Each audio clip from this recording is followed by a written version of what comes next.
you're with us. AFR, presented by Relief Windows. I'm Matt. Thanks, bud. I appreciate it. Paul O'Neill. They're chanting Paul O'Neill's name. And Musso. We're here. Glad you are as well. Make it a good one. What a weekend for Ed Ogeron on the recruiting trail. Hope you had an awesome 4th of July weekend. We took Friday off, had a holiday. Hopefully you enjoyed it as well. Coach O and his staff certainly did, as they hauled in 3 recruits last week, including 2 while we were away. We actually started our final show before the break on Thursday with Shea Dixon, so why not just start this one with Shea Dixon, because LSU, since last we spoke, picked up 2 major commits, and Shea's here to talk about it. Shea, thanks for the time, man. Belated happy 4th. How are you? No, I'm doing well. Thanks for having me on leadoff here. Why not? It's where we'll do it again tomorrow. We'll just make this a permanent fixture if they keep hauling in prospects like this. So let's start with Chris Hilton. I think everyone sort of assumed he was always going to be an LSU lean. What did you think of the timing of the announcement? I thought it was right on par with everything he had planned all along. I mean, you're right. Everybody had always thought LSU would be very tough to beat. And you look at it from not just the perspective of he plays at Zachary, so he's right down the road, or that he's a national prospect who LSU had been on early, but also that he's a state champ in the high jump. I mean, he's a rare athlete who can do both at LSU. You may be remembering, or maybe there's nobody in recent memory, but a guy that played that level of football that also, competed on the LSU track team that wasn't a sprinter. So if he goes and high jumps for him, it'll be impressive to see. And he won that state title as a freshman, and we saw him make a huge play to win in the Dome and beat West Monroe, and that was a huge deal for Brewerton and that Zachary team. And now we get to see him move into his senior year, where I think a lot of people are excited to see what he can do when everybody out there kind of knows he's one of the best receivers in the country. Everybody in the state knows it, but is anybody able to shut him down? And boy, I'm excited to see him, and Eli Holstein will be his quarterback now. So this is big. It's not often that, I tell you, Matt, that LSU got a receiver commit and it makes you go crazy. I mean, even in the days of an archaic offense, they had Landry and Beckham, and Louisiana produces them, one after the next. But Chris Hilton's a good one, and he's a guy you'll talk about a ton on the show down the line, because he'll be a guy they rely a lot on. Shea, 3 receivers committed already for 2021, and we obviously know Brian Thomas from Walker is still out there, one of the best in the country. If you would, I think there's some obvious reasons, but why so heavy on receiver in this class?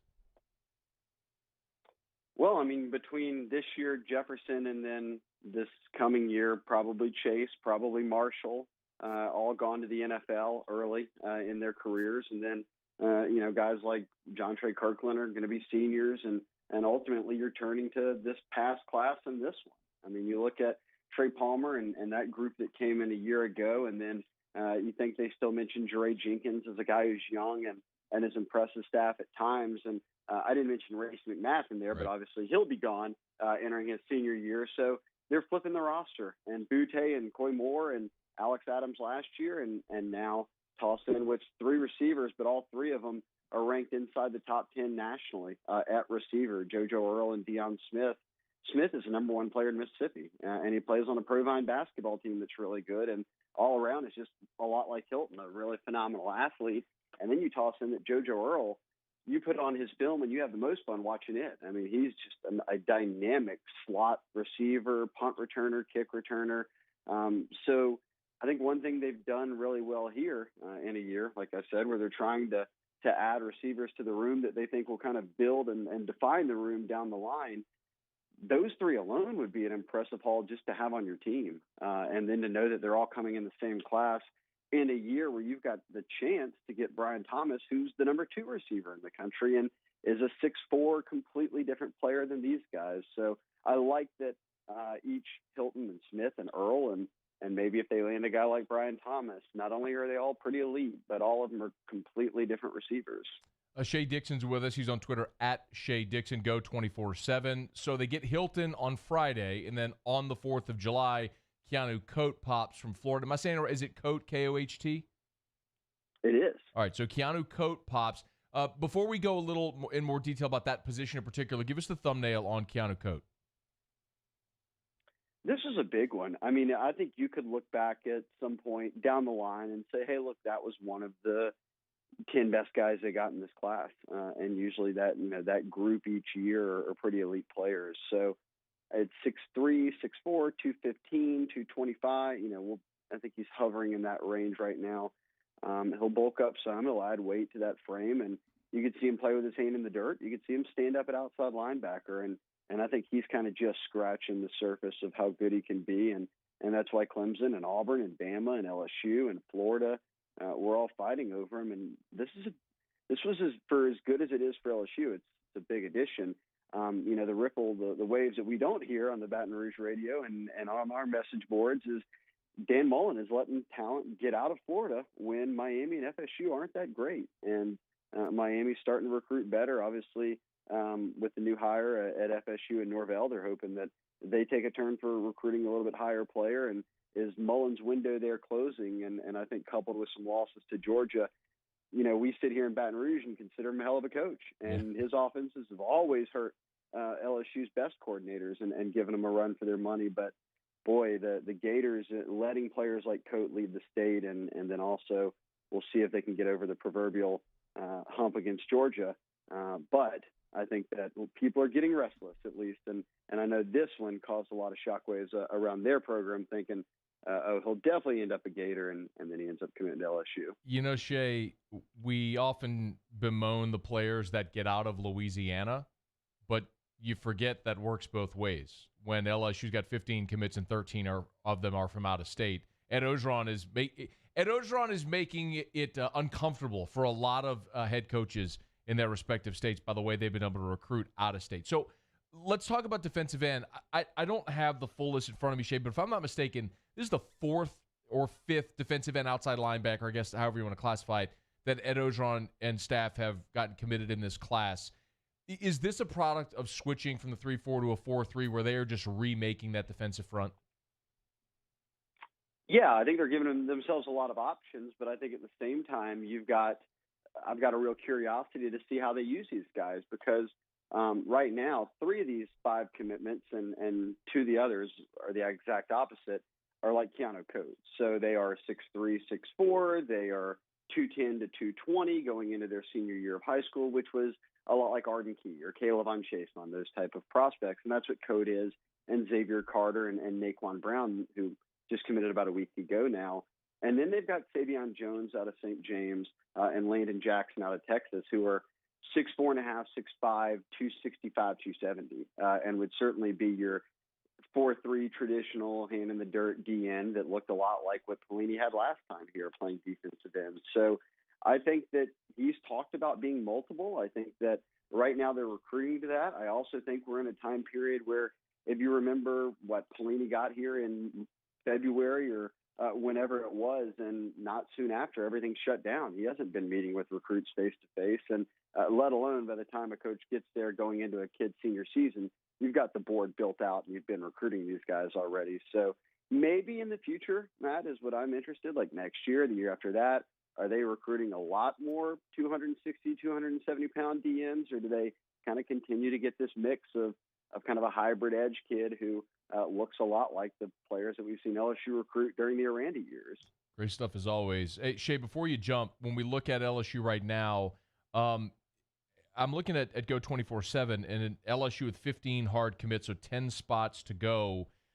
I mean, I know I ask you all the time about timing, and of course with this, you'd love to have the hay in the barn by December, but this is just such an unusual year. Where else are they looking right now short term where we might see something pop? Offensive tackle is one. I mean, Garrett Dellinger was a big commitment for him, a top 100 prospect out of Michigan, but Tristan Lee's out there as a 5-star offensive tackle, and the guy we probably talk about the most because that would give him the 2 bookends. I mean, you can play those 2 at left tackle and right tackle for multiple years, and we're seeing that right now with a guy like Deculus. So I think that's a short-term goal, especially given they've already got a quarterback. They've already addressed wide receiver and certainly D-line needs. And beyond that, man, I'm thinking a cornerback, another safety, certainly maybe another linebacker. But they've done a good job here early on just addressing the needs. I think it's a matter of you're looking at guys like Sage Ryan and Mason Smith and Brian Thomas here in the state and trying to keep the fence up, as Orgeron would say, and he did a really good job of that last cycle. And beyond that, if you can grab an offensive lineman or two, then that's 10 spots filling up in a hurry, and you feel really good about what you're bringing to the class in, 2021. It's so funny, Shea. We talk about putting the fence up. 15 commits, only 2 from Louisiana, 1's a punter. I mean, it's like, they are just doing a remarkable. He's the number 1 punter. Man. I mean, that's who you got to keep the fence up, man. But you understand. And he plays at West Monroe. What else do you want? Well, if he plays at West Monroe, then get him out of here. I got no desire to talk to anybody ever. I guess that blow has softened a little bit over the years. But anyway, Shea Dixon, go 24/7. He's on Twitter at Shea Dixon. Thanks, Shea. We appreciate you, man. I appreciate it. Thanks, Matt. All righty. It's after further review. So I'll give you some thoughts later on in the show. But Hilton and, man, you get Koht as well committed, and you look at the way they're building this class. I mean, they're already all the way up now to top 5 class in the country in 24/7. In the composite, they're at number 6 nationally with 10 spots still to go. And you know what? I said 2 from Louisiana. It's actually 3. Obviously, Chris Hilton makes the 3rd player from Louisiana with Hilton, Todd, and then Savion Jones. But, man, 3 from Texas, 2 from Florida, 2 from Georgia, California, Michigan, Mississippi, Ohio, Virginia. They're casting a wide net, and they keep pulling Marlins into the boat, man. It's been impressive to watch what they're doing right now. They are absolutely capitalizing on that championship from this year for this class. All right, it's after further review. Glad to have you hanging out with us here. Let me knock out a quick break. We'll switch gears from the preps to the pros. Pete Carmichael, Saints OC, gave an interview to John DeShazer at the Saints website. Some interesting comments about the quarterbacks heading into this camp. I want to share that with you when we come back on AFR. AFR. Brought to you by the Baton Rouge General Hospital, online at brgeneral.org, brgeneral.org. So proud of our friends over at the Baton Rouge General who've done amazing work throughout the COVID shutdown, and as we've come back online and keeping all of us in the greater Baton Rouge area safe. Virtual visits are now available, as they have been. Virtual visits are available if you're not wanting to leave your home amid the COVID shutdown. Also, as we've been telling you, the ER at the Mid-City location has reopened. The Baton Rouge General is doing everything. Their full gamut of resources to best serve our community during this time. So they've opened up they've reopened the ER at the Mid-City location. Virtual visits are available. The Surgery Fast Pass is an option where you can have a touchless registration experience prior to surgery. The Baton Rouge General mobile app where you can find a provider or get wait times at their express care locations. So many resources courtesy of the Baton Rouge General Hospital. brgeneral.org. If I built a van, it would do more than haul. It would carry my entire business. I'd make it available in dozens, if not thousands of configurations. It would keep an eye on my fleet. And an eye out for danger. If I built a van, I'd make it available in diesel and gas. And I'd build it right here in South Carolina. Introducing the all-new Sprinter, starting at $33,790. Built in the USA. Mercedes-Benz. Vans. Born to run.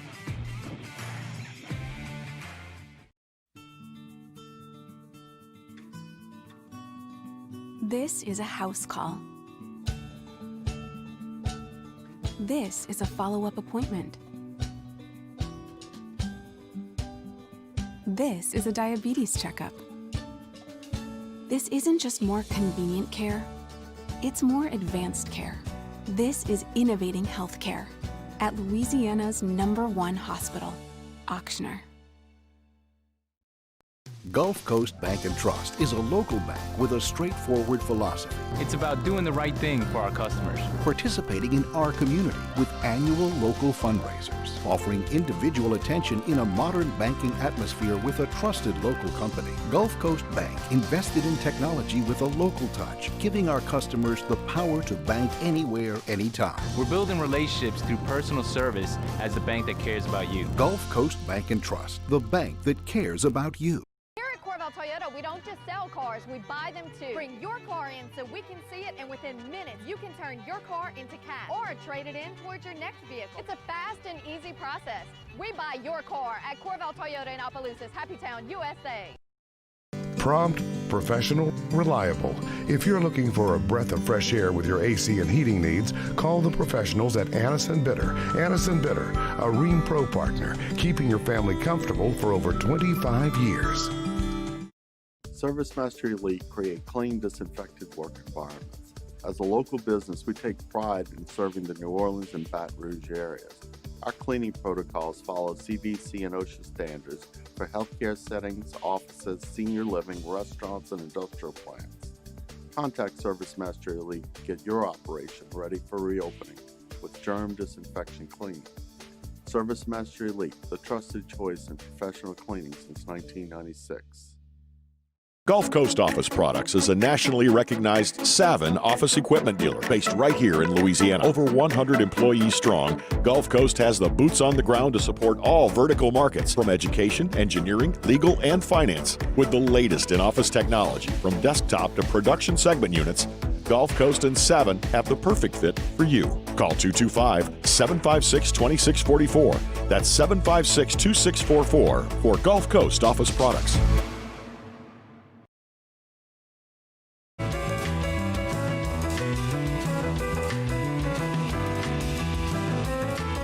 After further review with Matt Moscona, presented by Relief Windows. Windows, doors, siding. Call 288-8138 or visit reliefwindows.com. ESPN Baton Rouge, New Orleans, Alexandria. I'm glad you're rolling along with us here. Monday edition of AFR. We are presented by Relief Windows and glad to have you hanging out with us. Pete Carmichael did an interview, a 10 questions interview with John DeShazer at NewOrleansSaints.com. I'll get to that in just a quick second.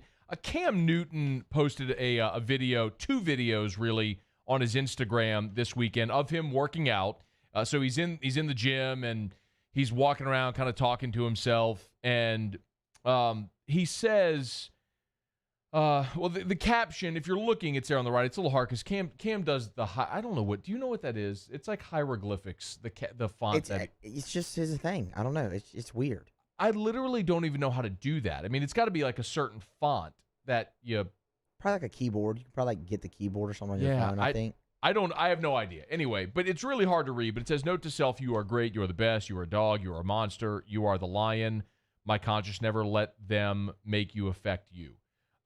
Anyway, he's walking around talking during this video, and he says, I'm really a killer. You heard me getting tired of all this humble expletive, because when you're humble, they start taking advantage of you. When you don't say nothing, they start taking advantage of you.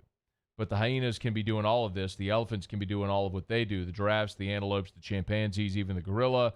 But there's one expletive animal in the jungle, and when he roars, everything stops, and I'm about to expletive roar. So a couple of things. A lot of people have looked at that here this weekend, and they've really been off-put by Cam's attitude with that. The saying, I'm tired of being humble, essentially, is the thing that's thrown people off. A couple of things. One, first and foremost, I love that in a quarterback. I've said that a bunch before over the years, and I love that in a quarterback. I love Baker Mayfield taking the Oklahoma flag and planting it right in the center of the O at Ohio State when they beat him there. I love that. I love Joe Burrow throwing a touchdown against Vanderbilt and taunting their sideline, saying, I'm going to put 5 on you. I love that. I love Joe Burrow throwing a touchdown against Clemson, walking to the sideline, pointing at his hand, like, put the ring on my finger. I love that in my quarterback. It doesn't mean that guy always wins, and it certainly doesn't mean that if you're humble, you can't win, but it's a matter of preference, and I like that. I like that a lot. I like that bravado in my quarterback. Cam has it.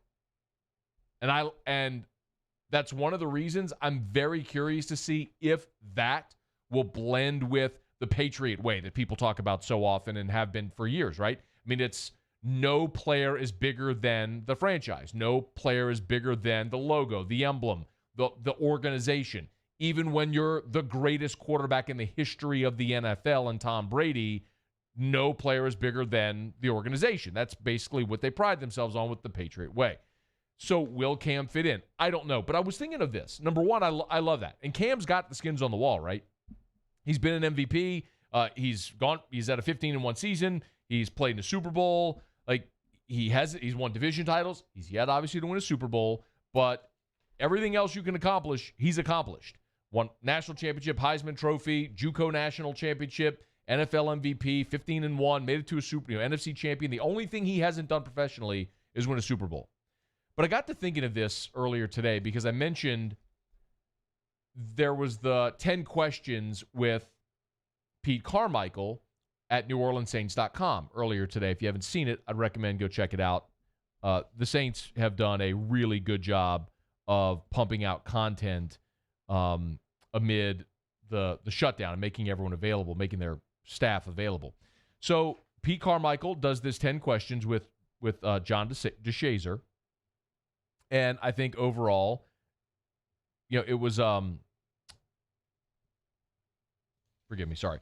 Overall, it was enlightening, and there was some really good stuff in there. They talked about the newcomers. They talked about Emmanuel Sanders. They talked about getting Jared Cook back going again. It was a lot of really good stuff therein.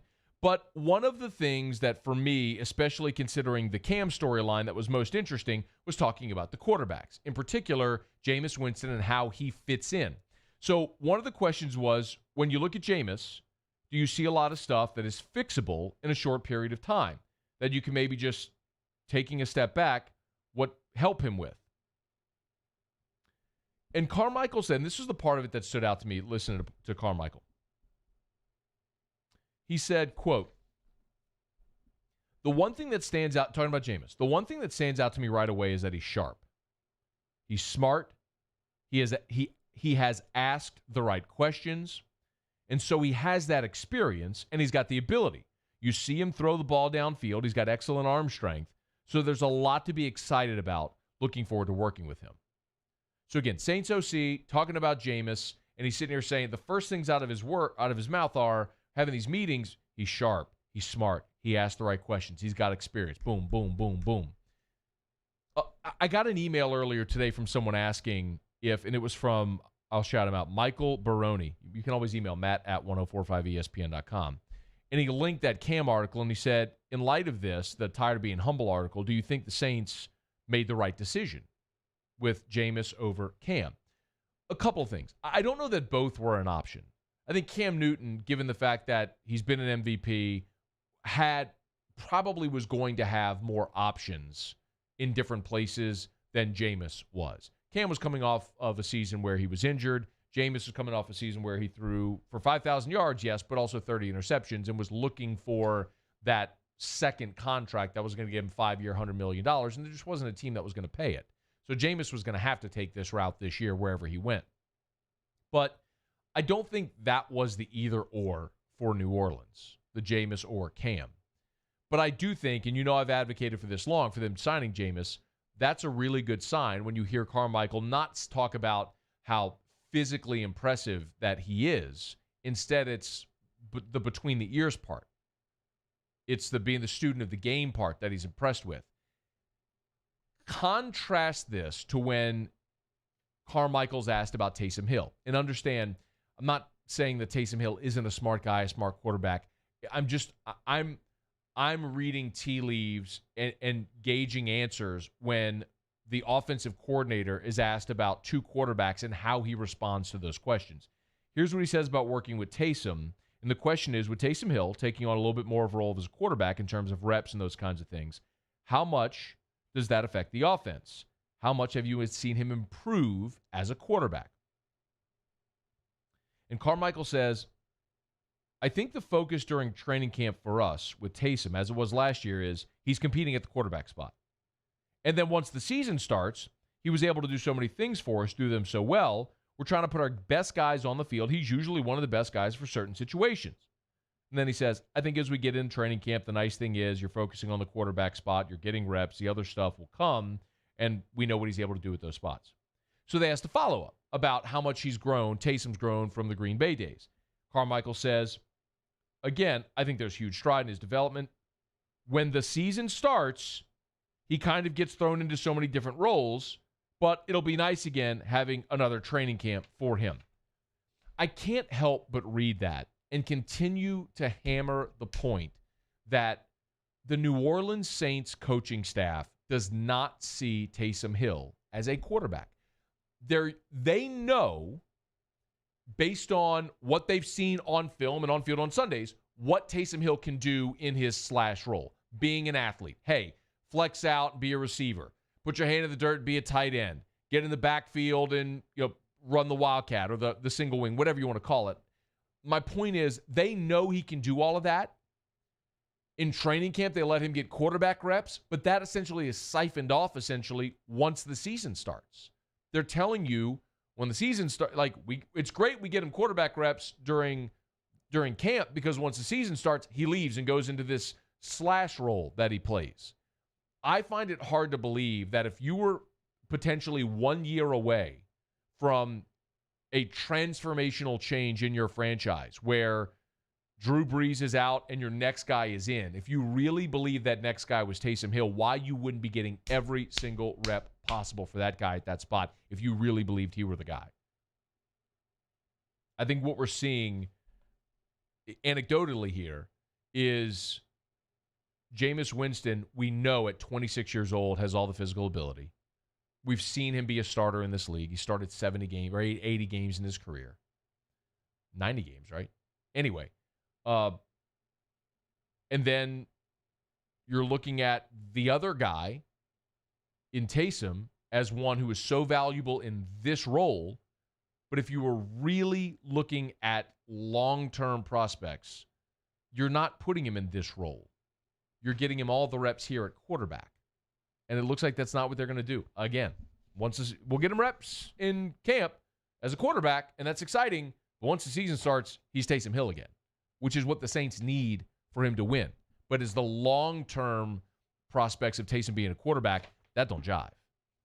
It's interesting. Go read it. They also, again, this wasn't a video interview. It's a Q&A where they type out the long-form answers, the transcript of the interview. They talked about Emmanuel Sanders, and essentially Pete Carmichael said, yeah, he's going to be doing a different thing for us than he was a year ago. So really the key is getting him timing with Drew, hence Drew Brees out in Denver last week working out with Emmanuel Sanders. They're getting that done right now. Also talked about Cesar Ruiz and how excited they are about him and his potential, maybe to be able to play early. Talked about Jared Cook, as I mentioned. So a lot of good stuff about the newcomers. If you want to go check that out, it's at NewOrleansSaints.com. It's right on the homepage. It's 10 questions with Pete Carmichael. So some really good stuff there if you haven't checked it out. At NewOrleansSaints.com. Just some anecdotal stuff about quarterback play heading into the 2020 football season. All right, it's After Further Review. We're brought to you by Relief Windows, Windows Door Siding, Relief Windows, and ReliefWindows.com. We'll knock out a quick break, go around the SEC. 32 minutes from right now to start hour number 2. David Brewerton will be with us. He's the head coach at Zachary High, won 3 state titles in his time there, and also happens to have been my freshman offensive line coach at Calic High. But he also has Chris Hilton, recent LSU commit Chris Hilton, as his receiver, and LSU target Eli Holstein as his quarterback. So we'll talk to Brew in about 32 minutes from right now. Glad you're hanging out on a Monday edition of AFR presented by Relief Windows. Y'all stick around. AFR. AFR is brought to you by Insurance Network of Louisiana. Online at lainsurance.net, lainsurance.net. Better coverage, less money for Insurance Network of Louisiana. Let them shop for free to see if they can get you better coverage for less money. Always love sharing great testimonials when I get them from our listeners who call Insurance Network of Louisiana and are able to save. AFR listener named Jared had been with Farm Bureau for 10 years, was underinsured, didn't know he was underinsured. So they were able to fill out the gap in his coverage. They wrote his home and auto, increased his coverage by $150K, saved him $750 annually. So not an enormous savings, but still saved him $750 annually in his pocket and increased his coverage by $150,000. How much are you overpaying to be underinsured? How much are you like Jared? Call Insurance Network of Louisiana and find out. 293-0450, 293-0450, or lainsurance.net. Gulf Coast Office Products is a nationally recognized Savin office equipment dealer based right here in Louisiana. Over 100 employees strong, Gulf Coast has the boots on the ground to support all vertical markets, from education, engineering, legal, and finance. With the latest in office technology, from desktop to production segment units, Gulf Coast and Savin have the perfect fit for you. Call 225-756-2644. That's 756-2644 for Gulf Coast Office Products. Divorce is hard. Divorce is messy. Divorce is exhausting. The law offices of O.C. Brown walked me through my divorce and helped me find the right solution for me, my kids, my finances, and my property. Call the law offices of O.C. Brown, your law firm for a lifetime. Gulf Coast Bank and Trust is giving our customers the power to bank anywhere, anytime during this challenging event. And we're right there with you. Our mobile banking app is a smart way to manage your money and time. Gulf Coast Bank and Trust, the bank that cares about you. This isn't just another day. It's so much more. Kelly's life was put on hold when her auctioneer primary care doctor discovered a rare blood disorder. Her doctor connected her to an auctioneer care team of cancer, heart, and kidney specialists. With multiple primary care locations around Baton Rouge, same-day appointments, and online scheduling, we're relentless about keeping you healthy. Auctioneer Baton Rouge, innovating healthcare for Kelly. To all of our heroes working on the front lines of this COVID-19 pandemic, your bravery and selflessness represent the very best of us, and we want to say thank you. I'm asking everyone around the state to join me in celebrating the heroism of our healthcare professionals on the 19th of every month at 1900 hours, that's 7 p.m. Write a note of appreciation, make plans to donate to charitable organizations, or say a prayer. To learn more, visit 19thanks.org. Thank you, and God bless. I've been doing business with Luba for 25 years. They're dependable, trustworthy. It's just the attention to detail with our clients. Our folks have years and years of experience. They're highly trained professionals, but many companies have that asset. What I'd like to think makes Luba a bit different is that we use those talents in a way that truly is dedicated to serving the needs of the folks who depend on us. Are you a licensed contractor? There's lots of good contractors in Louisiana doing work the right way, but unfortunately, too many unlicensed contractors are working outside the licensing requirements. Working as a contractor in Louisiana requires a license for the company doing the work. The Louisiana State Licensing Board for Contractors wants to help you get licensed to allow you to conduct work legally. It's not difficult to get the license. We can help you. Go to lacontractor.org for more information. Licensed contractors, it's the law.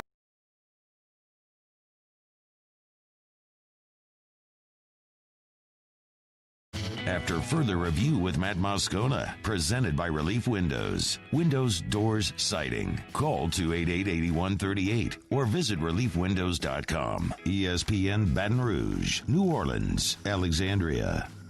So tomorrow should be fun. Adrian McGee over the weekend tweeted, we're getting our rings on Tuesday.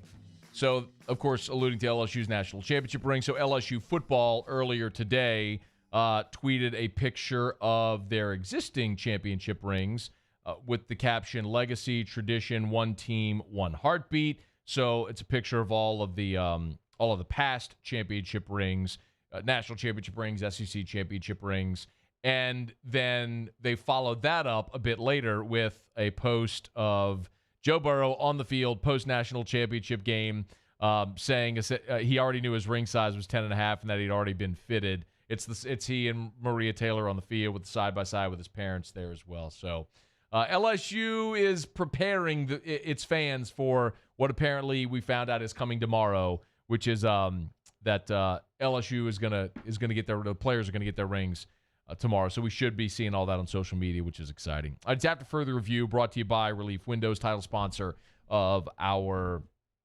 Monday shows all throughout the years. Windows, doors, siding, Relief Windows, and reliefwindows.com. Got a couple of interesting college football coaching tidbits I want to get to here in just a quick second. But let me stay on time. Right now, let's do it. We do it every day about this time.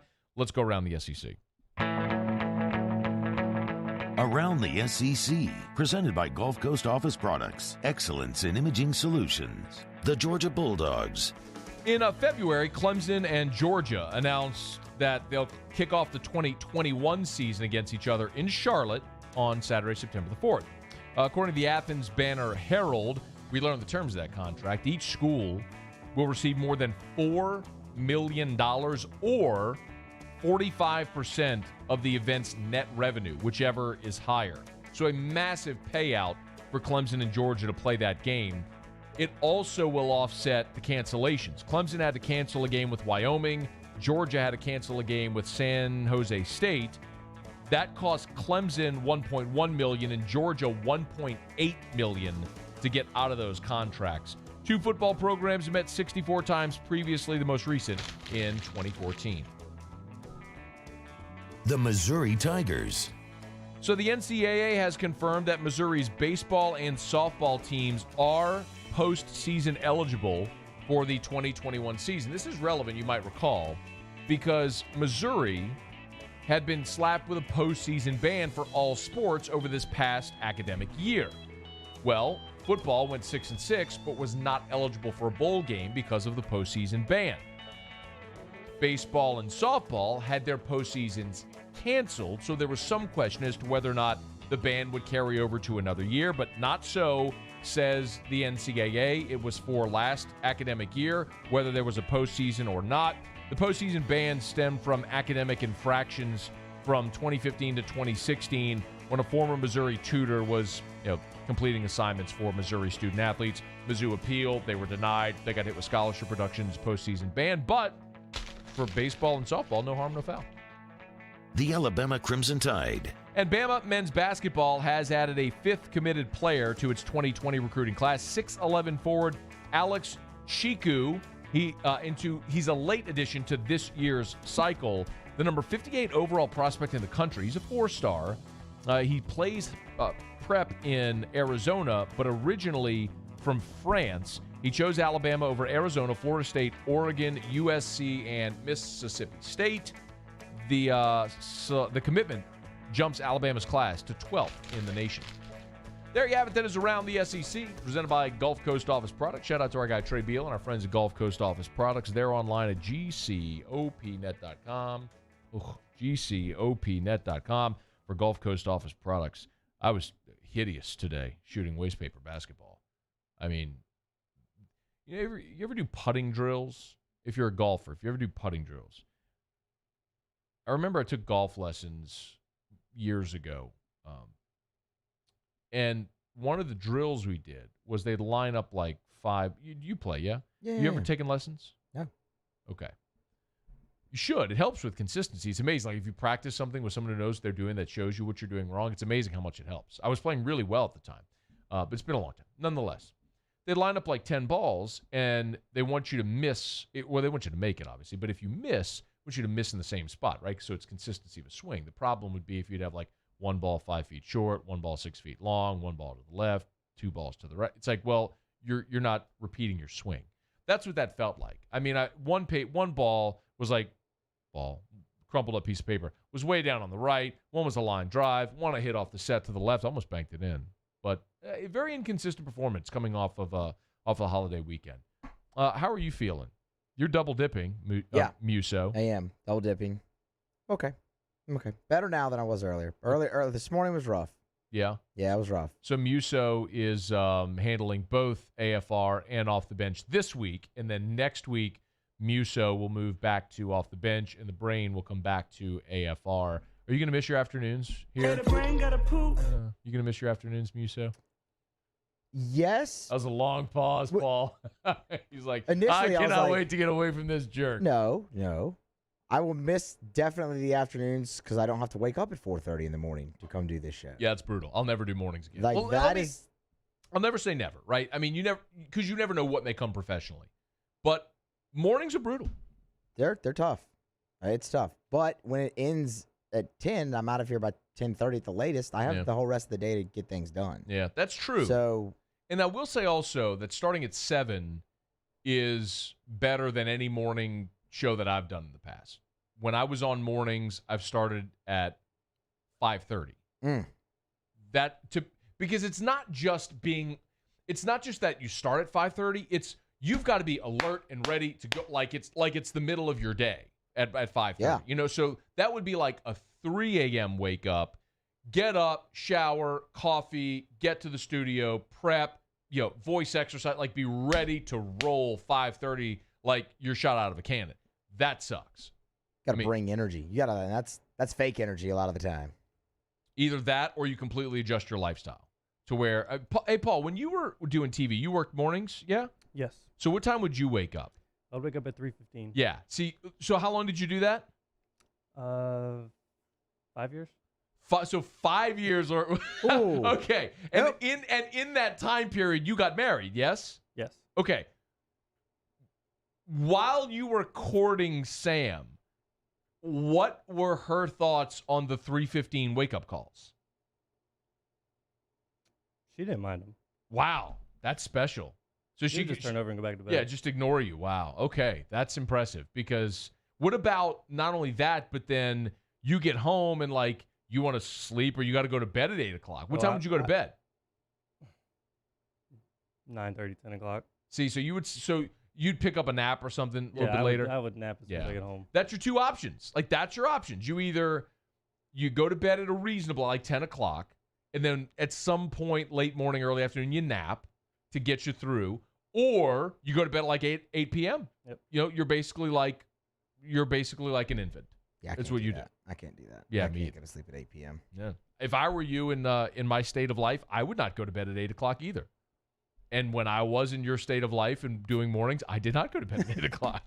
The sympathy. You really sympathize there. You get it. There were many days that were not super fun getting that wake-up call, as you would imagine someone in their mid-20s who is single doing the life of someone in their mid-20s who's single would do. All right, it's After Further Review. Glad to have you hanging out with us here. So Muso's double dipping this week. He'll produce off the bench in the mornings and then here with us in the afternoons. And then next week, if you've not heard yet, I'm sure many of you know by now, we have a new lineup here on the station. Some of it had been considered for a long time. Some of it was COVID related. And maybe it was COVID was the final push for a lot of the things that were necessitated by a reshuffling of personnel. But nonetheless, it's exciting. OTB is now 7 to 10, so Jordy and T-Bob pick up an extra hour. Sports Today with Jimmy, and I'm getting to Hester and Hanny in a second. Sports Today with Jimmy and Hanny is no more.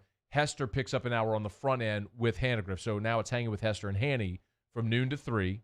We're here from 3 to 6. And then following us from 6 to 8 will be Game Time with Jimmy Ott. So the first hour is going to be basically exclusively a gambling hour, a sports betting, and then the final hour, I think Jimmy will ad-lib, not ad-lib, but he'll maybe mix and match a little bit there. But nonetheless, Jimmy will be with us here at the end of AFR every day, sort of like we used to do with Hester when we did Handoff Hester.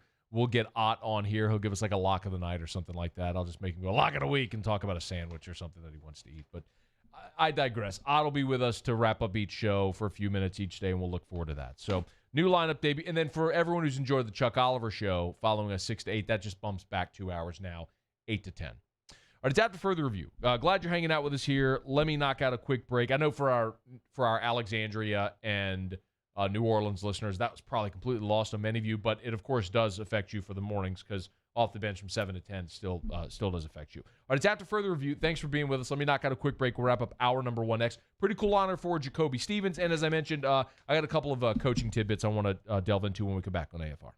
AFR. Brought to you by Pluckers, Nicholson, and Bluebonnet. Dine in or carry out. 24 flavors of award-winning jumbo chicken wings, ice-cold draft beer, full-service bar, sports on TV. It's Pluckers. And yes, we actually do have sports on TV. More and more sports are coming back. Baseball is right around the corner. The NBA is coming back. The tournament, the basketball tournament, TBT, is on from Columbus, Ohio. So you're getting to see some live basketball, golf, NASCAR. It's exciting as we're starting to see the shimmers of light from the sporting world coming back. And if you want to feel like it used to feel, of course, you can go watch your favorite sporting events at Pluckers, either location. Nicholson just south of campus or Bluebonnet right in front of the Mall of Louisiana. Remember, they can cater for you. So if you need big catering trays, large messes of wings, traditional or boneless, they got you covered. All the sides in the catering trays, they can do that. Or maybe you just need lunch. They got you there as well. Affordable lunch options every day of the week at both locations. Nicholson, Bluebonnet, dine-in, carry-out, Pluckers, if you don't like our wings. We'll give you the Barrett. I've been doing business with Luba for 25 years. They're dependable, trustworthy. It's just the attention to detail with our clients. Our folks have years and years of experience. They're highly trained professionals. But many companies have that asset. What I'd like to think makes Luba a bit different is that we use those talents in a way that truly is dedicated to serving the needs of the folks who depend on us. At All-Star Toyota, you get it all. If you're in the market for an all-new Toyota vehicle, come see our friendly and knowledgeable sales team at All-Star Toyota. Located in Baton Rouge at the corner of Airline and Goodwood, we've been serving our community since 2005 by offering a large selection of new Toyota cars, trucks, and SUVs. Get behind the wheel of your dream car and take a test drive at All-Star Toyota today. Crime has serious consequences, but anyone can make a mistake. If you find yourself in trouble with the law, know that you have rights, and it's okay to demand them. The law offices of O.C. Brown are here to protect you and your rights. Felony or misdemeanor, DUI or drug charge. No matter what crime you're accused of, you still have rights. Let the law offices of O.C. Brown uphold them. Call 225-343-1111. Your law firm for a lifetime. I'm Jay Ducote. I grew up learning how to cook at LSU tailgate parties and right in my own backyard. And I created JD's Louisiana products to bring that Louisiana flavor to you at home for your backyard cookout. JD's Louisiana barbecue sauce, Louisiana molasses mustard, spicy and sweet barbecue rub, and more are available at your local supermarkets or by logging on to jducote.com/shop. Put in promo code CST for 25% off at checkout. If I built a van, it would do more than haul. It would carry my entire business. I'd make it available in dozens, if not thousands of configurations. It would keep an eye on my fleet. And an eye out for danger. If I built a van, I'd make it available in diesel and gas. And I'd build it right here in South Carolina. Introducing the all-new Sprinter, starting at $33,790. Built in the USA. Mercedes-Benz. Vans. Born to run.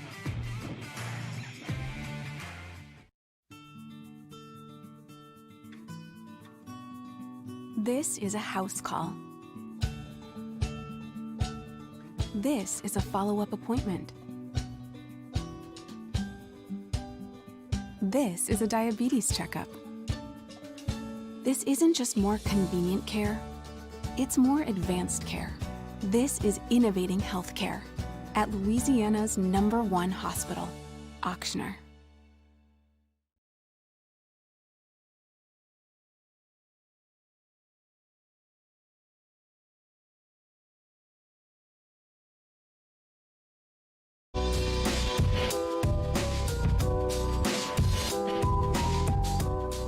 After further review with Matt Moscona, presented by Relief Windows. Windows, doors, siding. Call 288-8138 or visit reliefwindows.com. ESPN Baton Rouge, New Orleans, Alexandria. Hey, you remember Mark Hudspeth?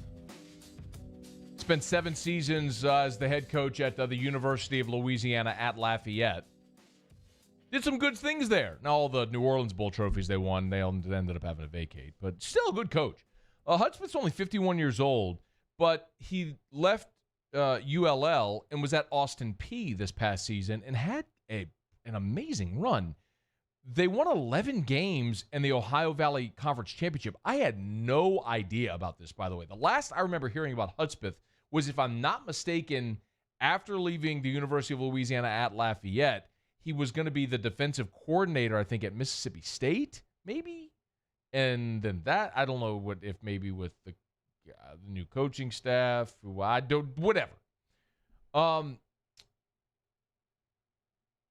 went to Austin Peay, won 11 games, and this weekend abruptly resigned. Said he needs to spend more time with his family and that he'll return to coaching, quote, at the right time. In the statement, quote, "This was not an easy decision, but a very personal one. I need to take some time away from the game with Tyler and the kids. I could not be more thankful for my time at Austin Peay and will be a fan forever. I will miss the players, coaches, incredibly, and will never forget their commitment to each other and this team. I will return to coaching in the future at the right time." So Austin Peay says they will get back to determining the next step, firing a coach to replace Hudspeth ASAP.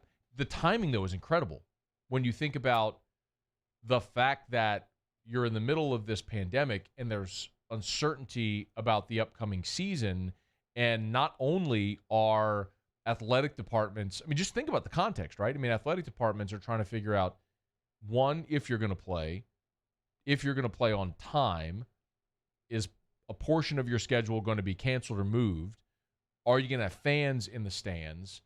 If not, how do you make up lost revenue? And then all of a sudden, 7 weeks before the season, you need a new coach?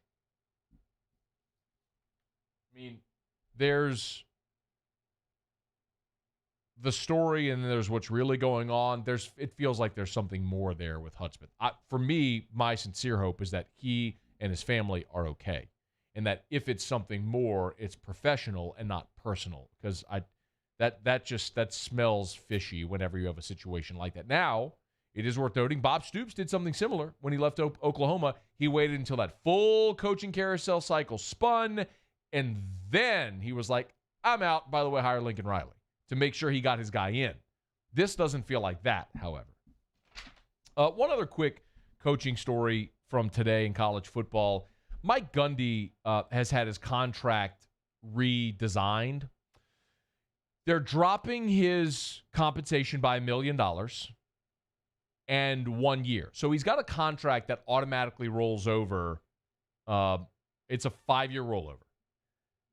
Now it's going to be reduced to a 4-year rollover. So essentially, this happens with the contracts in the state of Mississippi as well, because you can't have a contract more than 4 years. So you have a 4-year deal that automatically adds, they have the option to automatically add a year to the end. It just keeps rolling over. So Gundy had that as a 5-year deal with the automatic rollover. Now they've reduced it to a 4-year deal with an automatic rollover and reduced his compensation by $1 million.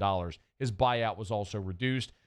It was stressed by university administrators that this was Mike Gundy's recommendation, that he wanted to do this. This was his idea. The university president said, quote, athletic director Mike Holder said, quote, I want to reemphasize that every one of those was offered up by Mike Gundy. Of course, there was an internal investigation into the program after Gundy wore the controversial shirt and the players were upset and all that stuff.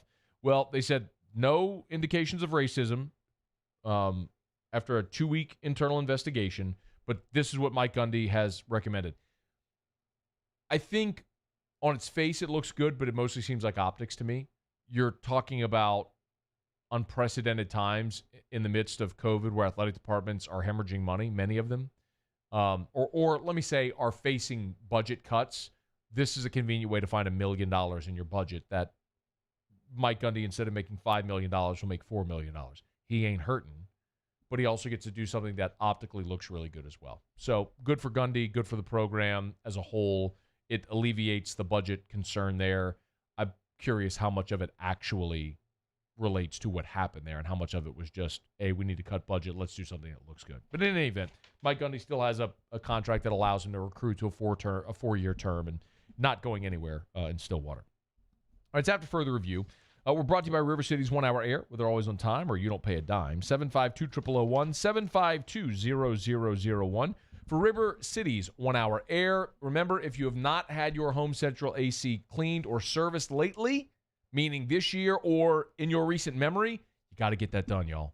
River City's 1 Hour Air, they'll come out to the house, just $97 for the preseason AC tune-up and rejuvenation. Let them clean your AC. Let them get it tuned up, running efficiently, and they can diagnose any issue. So if you have something that's potentially a very small problem, let them fix that before it becomes a very big, very expensive problem.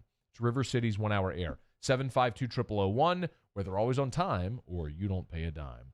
Jacoby Stevens has been ranked by Lindy's Sports, which preseason publication is out. Got it on my desk upstairs, as a matter of fact, as the number 5 safety in America heading into the 2020 season. Came back for a senior year, of course. You know what's so bizarre? I was reminded of this today. So Jacoby Stevens signs with LSU as a 5-star number 1 safety in the country. You remember his freshman year, he actually played receiver? You remember that? Like, they had him playing both receiver and safety. And we were having this conversation back in 2016, like, oh no, are they having a repeat with Russell Shepard, where you never quite find that guy's niche and what he's going to do and let him do that one thing and do it really well. Well, they found that one thing that he's going to do really well. And when I was thinking about this today, Stevens, I think, is tailor-made in Bo Pelini's offense to fill that Craig Stelz role, who can play deep center, who can get up near the line of scrimmage, who can rush the passer, who can play the run because he's big enough to do it, just be a real disruptive player all over the field. Stelz had 101 tackles that season to lead LSU. Stevens had 92 a year ago. I think he'll be a 100-tackle guy this year. He or Jabril Cox will lead LSU in tackles. I think Stevens is going to get a lot of All-American consideration this year. David Brewerton joins us next on AFR. AFR. As we put a button on hour number 1, let me remind you about the Williamson Eye Center and WilliamsonEYE.com. If you have ever considered a life without contacts or glasses, let the Williamson Eye Center take care of you. Go meet Dr. Blake Williamson. Sit down with him. Let him go through that LASIK consultation. Let him do the full evaluation to let you know, number 1, if you're a candidate for LASIK, and number 2, to alleviate all your questions. I tell you, 2 things. I was always told that I was not a good candidate for LASIK. He ruled that out. I was a perfect candidate for LASIK. And number 2, I was always terrified of putting a laser on my eye. And he explained to me how LASIK is the safest elective procedure ever. Not just in ophthalmology, ever in anything. So, if you've ever wanted to live your life without contacts or glasses, this is an awesome time. Call the Williamson Eye Center. Go for that free consultation. 924-2020, 924-2020, or WilliamsonEYE.com. To all of our heroes working on the front lines of this COVID-19 pandemic, your bravery and selflessness represent the very best of us, and we want to say thank you. I'm asking everyone around the state to join me in celebrating the heroism of our healthcare professionals on the 19th of every month at 1900 hours, that's 7 p.m. Write a note of appreciation, make plans to donate to charitable organizations, or say a prayer. To learn more, visit 19thanks.org. Thank you, and God bless. When you want the best of Louisiana, you don't go to a superstore. We know what we like, and we like it local. Same goes for banking. As one of Louisiana's largest local banks, we offer homegrown services crafted around you. Gulf Coast Bank, the bank that cares about you. Le posso offrire un caffè? Andiamo insieme da me, non c'è. Call Mr. Electric today for electrical repairs, upgrades, and installations. This isn't just another day. It's so much more. Kelly's life was put on hold when her auctioneer primary care doctor discovered a rare blood disorder. Her doctor connected her to an auctioneer care team of cancer, heart, and kidney specialists. With multiple primary care locations around Baton Rouge, same-day appointments, and online scheduling, we're relentless about keeping you healthy. Auctioneer Baton Rouge, innovating healthcare for Kelly. ServiceMaster Elite create clean, disinfected work environments. As a local business, we take pride in serving the New Orleans and Baton Rouge areas. Our cleaning protocols follow CDC and OSHA standards for healthcare settings, offices, senior living, restaurants, and industrial plants. Contact ServiceMaster Elite to get your operation ready for reopening with germ disinfection cleaning. ServiceMaster Elite, the trusted choice in professional cleaning since 1996. At All-Star Toyota, you get it all. If you're in the market for an all-new Toyota vehicle, come see our friendly and knowledgeable sales team at All-Star Toyota. Located in Baton Rouge at the corner of Airline and Goodwood, we've been serving our community since 2005 by offering a large selection of new Toyota cars, trucks, and SUVs.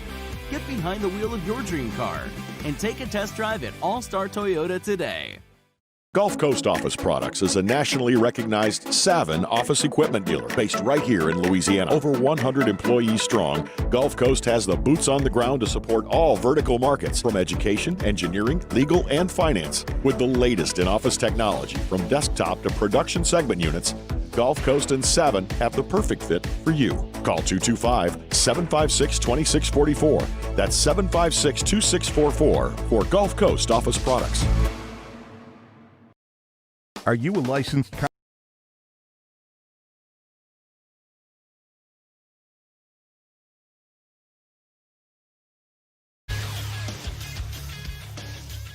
All right, hour number 2 of After Further Reviews coming at you here in about 50 seconds or so. Patrick Mahomes got paid today. The Kansas City Chiefs quarterback has reached an agreement, 10-year contract extension, over $400 million now with Kansas City through the 2031 season is Chiefs quarterback Patrick Mahomes. The Major League Baseball schedule will be announced. They will, of course, play the 60-game schedule. That will be announced tonight, 6 p.m. on the Major League Baseball Network, if you're interested in watching that. Games are set to start either July 23rd or 24th. After Further Review YouTube channel, get over there, subscribe, hit the bell. Notify you anytime we post content from the show that you might have missed. Could be rants, interviews, or segments. It's the After Further Review YouTube channel. Hour number 2 of AFR starts right now. Matt Moscona. I'm very important. After Further Review. Say it one more time. After Further Review with Matt Moscona. And here we go. ESPN Baton Rouge, New Orleans, Alexandria. Live from the Mercedes-Benz of Baton Rouge studios. That's right.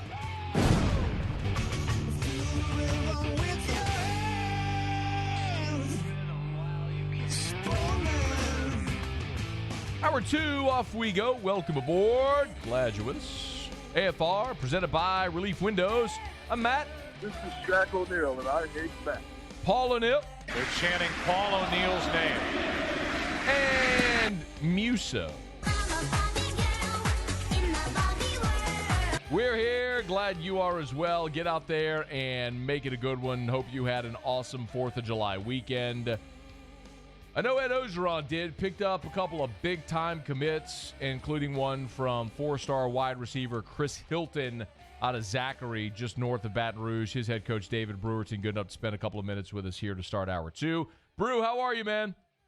I'm doing great, man. How are you, bud? I'm doing awesome. It's really good to chat with you, man. We appreciate a couple of minutes. So, Chris Hilton, you've had a lot of big-time prospects come through your program here over the last half-decade or so. Give us the thumbnail on this guy, man, for those that have never seen him play. Right. Chris is one of those guys that's extremely athletic, very smooth athlete, tremendous ball skills, tremendous leaping ability. He's an electronic mid 4.5 guy. Breath of fresh air as an athlete, man. You just don't hear him very much. He's not a very loud kid. He's not a arrogant, cocky type guy. He's just extremely humble and just a great kid. Very happy that he's come through our program and very happy that he's committed to the Tigers. I mean, can you remember the first time that you saw him do something when you went, wow? Yeah, I was at an 8th grade basketball game one time, and he put his armpit on the rim. I thought that was pretty special. And then, he wasn't going to play football. Basketball was always going to kind of be his thing, and kind of convinced him really late to come out and just play with the freshman team over here and just kind of see how it worked out for him. And the second game of the season, he was our team was playing against our beloved Bears, Matt, and he jumped over a corner in the back of the end zone and one hand caught a touchdown, and I said, we might have something pretty special here. Oh, man. So that was the first incredible play I ever saw him make. Well, the incredible play that everybody saw him make, of course, was the game-winning touchdown against West Monroe in 2018. For those that don't know, it's about 2 minutes left in the state championship game in the Dome. Zachary's trailing, and they throw a bubble screen to, I assume it was a bubble screen, to Hilton, and he houses it about 75 yards to win the state championship. That moment for Chris Hilton, what did that do for him? What did that do for your program? Well, first of all, it showed what kind of kid he is from the very beginning. This is a sophomore that makes a play like that, and he just kind of runs out the back of the end zone and taps his hand on the wall a couple times and jogs on back to the sideline like nothing just happened. And I'm thinking, you got to be kidding me! I mean, if you put me in that position, I'm punting the ball up in the stands. I can promise you. I mean, this is crazy. I right? believe you. But no, he from that point forward, I think he began to kind of understand what God blessed him with, and really a tremendous work ethic, and he really began to push forward beginning in that off season with trying to be a big time recruitable guy, and he's done great ever since. I know. I remember watching the play. It was incredible to see, and you're right how it ended with a very humble finish there at the end, right. Claiming a state championship. David Brewerton's our guest, head coach at Zachary High. Chris Hilton commits to the Tigers over the weekend. If there is a shortness in his game or a shortcoming, a room for improvement, let's put it that way, where is it? Well, I think he was going into his junior year. We really put an emphasis on trying to get him to run really crisp, precise routes. And that was something that was going to be something we really focused on during that offseason. And then he has a foot injury in a 7-on-7 game early in the springtime going into his junior year. And so he's out, close to, I think, 5 months. So he didn't have that time to really to get all that taken care of. So he was still, a raw athlete going into his junior year, and we didn't get him back until week 5 of his junior year. So I think that's really been the biggest thing that he's trying to focus on now is just running really precise, crisp routes. And that's the thing that we want to see him take to the next level. And the second thing is I've talked to you about the fact that he is such a quiet, humble guy. Halfway through his sophomore year, we brought him in and said, Chris, look, we understand you're a sophomore, but it's okay to be the guy. You know what I mean? Like it's okay to go out there and be the guy. And I think he's going to need to push forward with that as well. I want him to be more vocal. I want him to take more of a leadership aspect with the team. And I think he's going to do that, and he's already started to do that. So we're excited about it. While I got you here, Brew, I got to ask you about Eli Holstein, who's, speaking of, sophomores taking a big role, he's going to be your quarterback. And I think it's obviously been talked about a bunch that he's got an LSU offer now. You've had a lot of good ones, including Lindsey Scott, who was an LSU signee, come through your program. When you look at Eli Holstein, what do you see there in a kid who's, 16 years old? What do you see in a kid that all of these recruiters are seeing that projects to being a big-time college athlete? Yeah. I think with Eli, I'll be able to tell you a lot more when I see him take a varsity snap. Right. But I think, when you're talking about a kid that's, 6'3" and 210 already with a 38-inch vertical, and a rocket arm, obviously there's great potential there. No question. Eli is also a 4.0 student, tremendous work ethic, and understands the little intricacies of the game. He's got all the tangibles there, but hopefully he's going to bring those intangibles there that you expect out of a great quarterback. And this coming season, we have all 5 guys coming back on the offensive line, and 3 out of our 4 receivers coming back on offense. So we're hoping that with all the experience around him, he can kind of get into the mold of being a great quarterback, with some really experienced guys around him. That's what we're looking for. David Brewerton, Zachary head football coach. Before you jump, Brew, as far as the season itself, obviously it's just unprecedented what everybody's dealing with and trying to navigate right now. Where are you and your program as far as what's going to happen? Planning to play? What are those conversations like on a daily basis? Well, we treat every day like we're going to play, and that's the way I have to do it. I have to make sure that our guys are prepared and ready to go for day one of the season. And what's been, if you can find a silver lining in this whole thing, it's not real difficult to motivate a guy that when you get to tell him, hey, it could be the last time we're ever here lifting weights. It could be the last time we're ever out here doing some conditioning. We don't know, right? So I think it's been good from that standpoint that we're having a great summer because the guys see their friends that lost baseball seasons. They see their friends that lost the track season in the springtime, and I think it's going to help us focus on not taking things for granted and pushing forward from that aspect. I certainly hope we do. I really do. I just think Not because I'm a football coach, but just I know what football in the fall means to Louisiana, not just in Zachary, but just in Louisiana as a whole, and what it brings to the table as far as schools are concerned and just teenage kids in general and communities in general. I just think it's huge, and I hope and pray every day that it happens. Yeah. Brew, I don't want to keep you too long, man, but I just want to follow up is like because you are in a community in Zachary, which is like such a tight-knit community, and the school is so central to it. Do you get a chance, I'm sure you do, but to talk to parents and like get their opinions on if they're comfortable with a season moving forward? Certainly get a chance to talk to them, and they have they have thoughts and worries just like everybody else does, but I think when you begin to really talk to them, and different ones have different opinions, but at some point they say, but you know what, we have to move on with our life.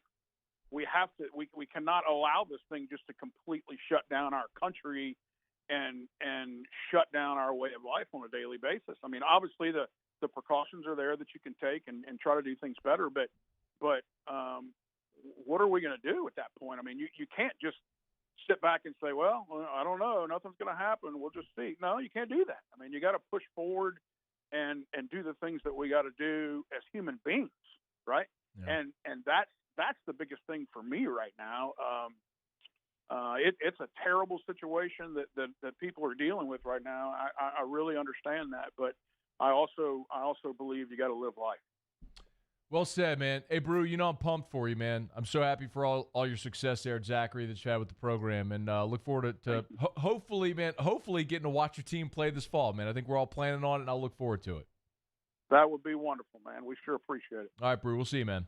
Thanks, bud. All righty. That's David Brewerton, head coach at Zachary. Brew was, when I was a freshman at Catholic, he was the freshman offensive line coach. I mean, you want to talk about, like, working your butt off to achieve great things, that guy. I mean, I'm 15. Brew had to be 22, 23. I mean, he's a freshman offensive line coach, maybe still in college. I don't know. But he's done awesome, man. I'm so pumped for him. He's won 3 state titles up at Zachary. I mean, he's got that thing churning. He's got an LSU. He's already had one LSU signee at quarterback come through. He's got another in the pipeline, a recruit there in Holstein. He's got Chris Hilton committed. Committed to LSU, obviously. He's playing for Zachary, but I digress. He's done awesome things at Zachary, and I could not be more pumped for David Brewerton. He's just an all-around, genuinely awesome dude that is one of my favorite coaches ever. So, pumped for him, man. All right, it's after further review. Let me knock out a quick break, come back. Maybe I'll elaborate a little on what Bruce said there toward the end as far as trying to carry on amid COVID, which we've obviously talked a good bit about here, because it's not that I want to really dive into the minutia of statistics and all that. I mean, we can leave that for other forums, but how COVID is going to impact the sporting world is certainly relevant here, and that's something we've talked about. And I know the lines blur, and it's not always easy, but I've done my best to try to navigate all that, and so we appreciate the conversation. And it looks like the NFL is going to change, or the Redskins are going to change their name. And maybe the NFL is going to expand rosters. Like, I got to break, but what an amazing time that we're living in. Just, like, we're going to look back on this 3-month span in the history of our country and go, holy crap, like 2020 was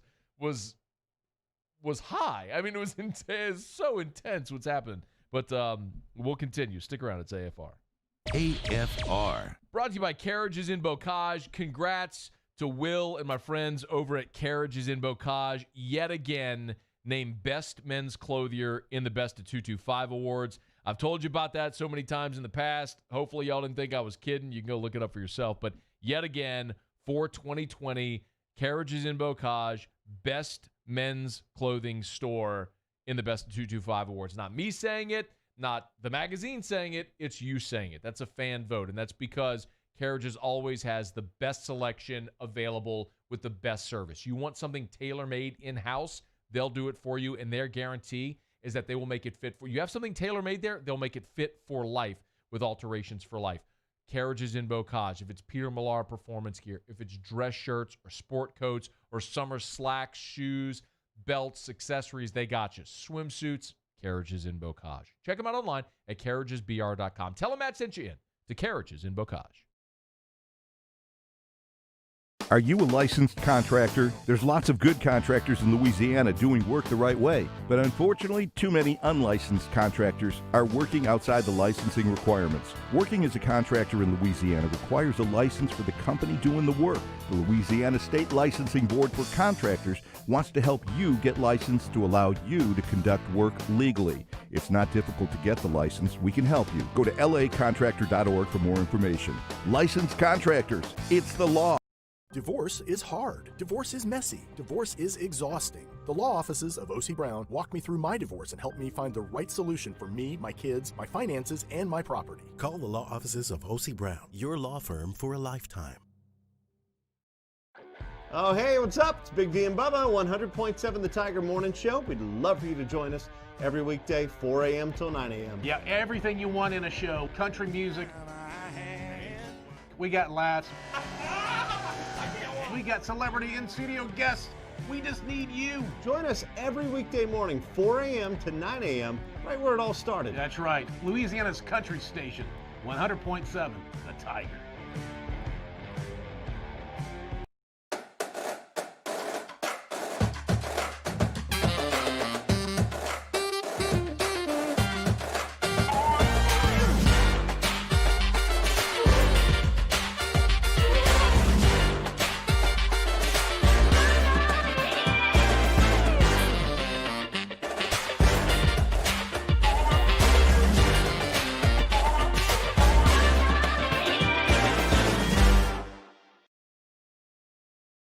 To all of our heroes working on the front lines of this COVID-19 pandemic, your bravery and selflessness represent the very best of us, and we want to say thank you. I'm asking everyone around the state to join me in celebrating the heroism of our healthcare professionals on the 19th of every month at 1900 hours, that's 7 p.m. Write a note of appreciation, make plans to donate to charitable organizations, or say a prayer. To learn more, visit 19thanks.org. Thank you, and God bless. I've been doing business with Luba for 25 years. They're dependable, trustworthy. It's just the attention to detail with our clients. Our folks have years and years of experience. They're highly trained professionals, but many companies have that asset. What I'd like to think makes Luba a bit different is that we use those talents in a way that truly is dedicated to serving the needs of the folks who depend on us.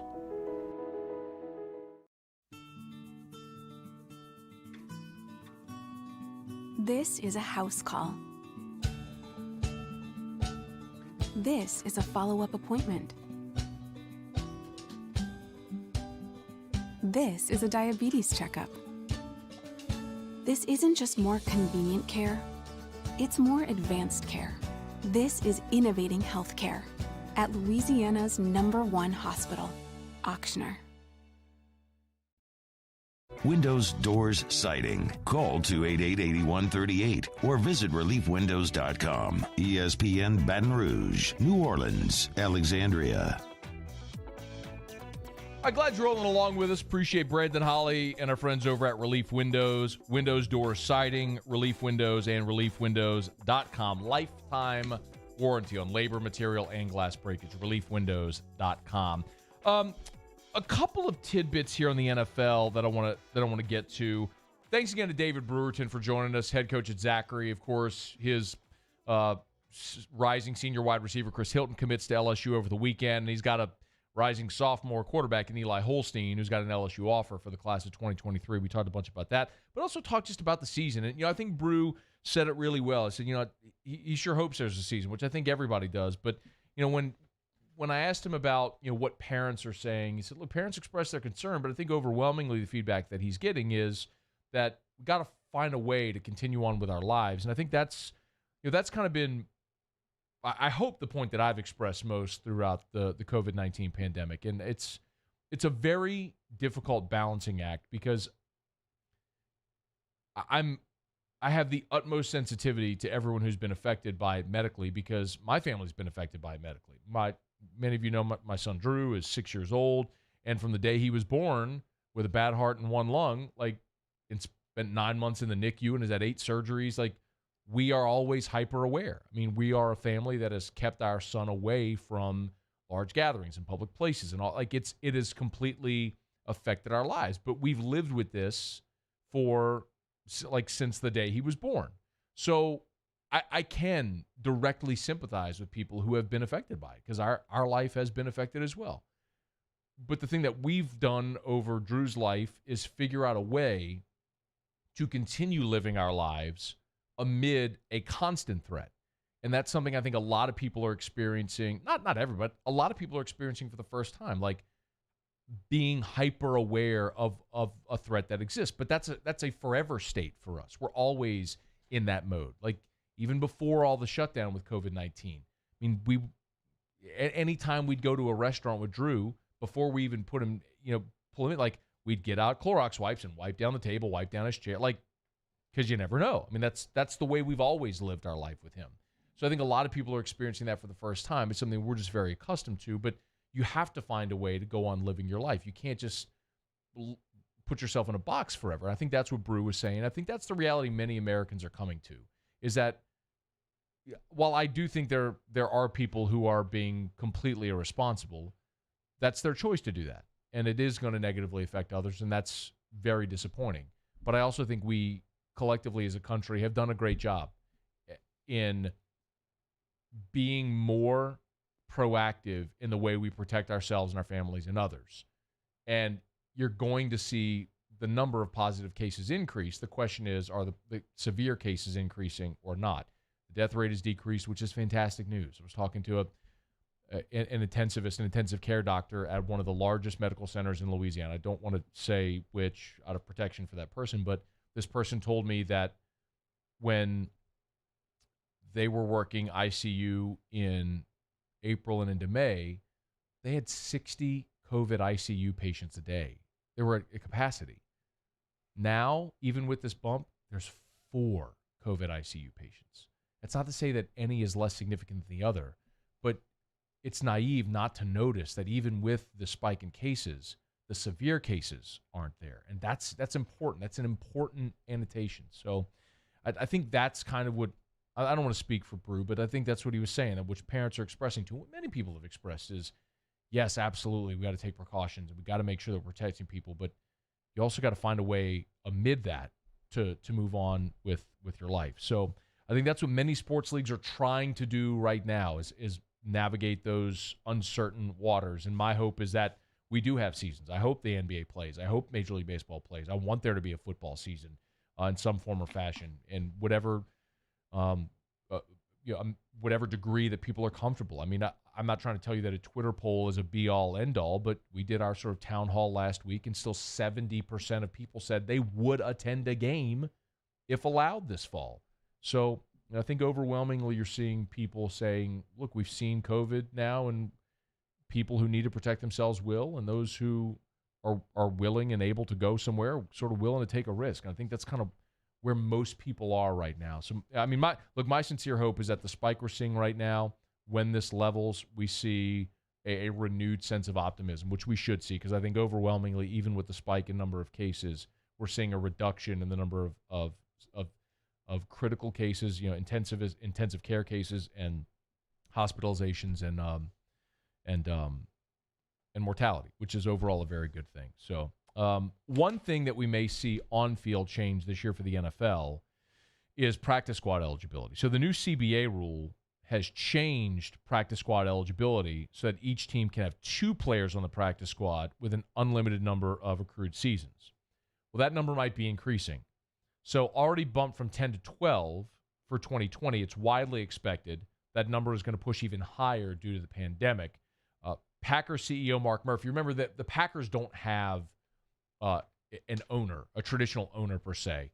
They're owned by the city and by the shareholders. And so they have a CEO in Mark Murphy.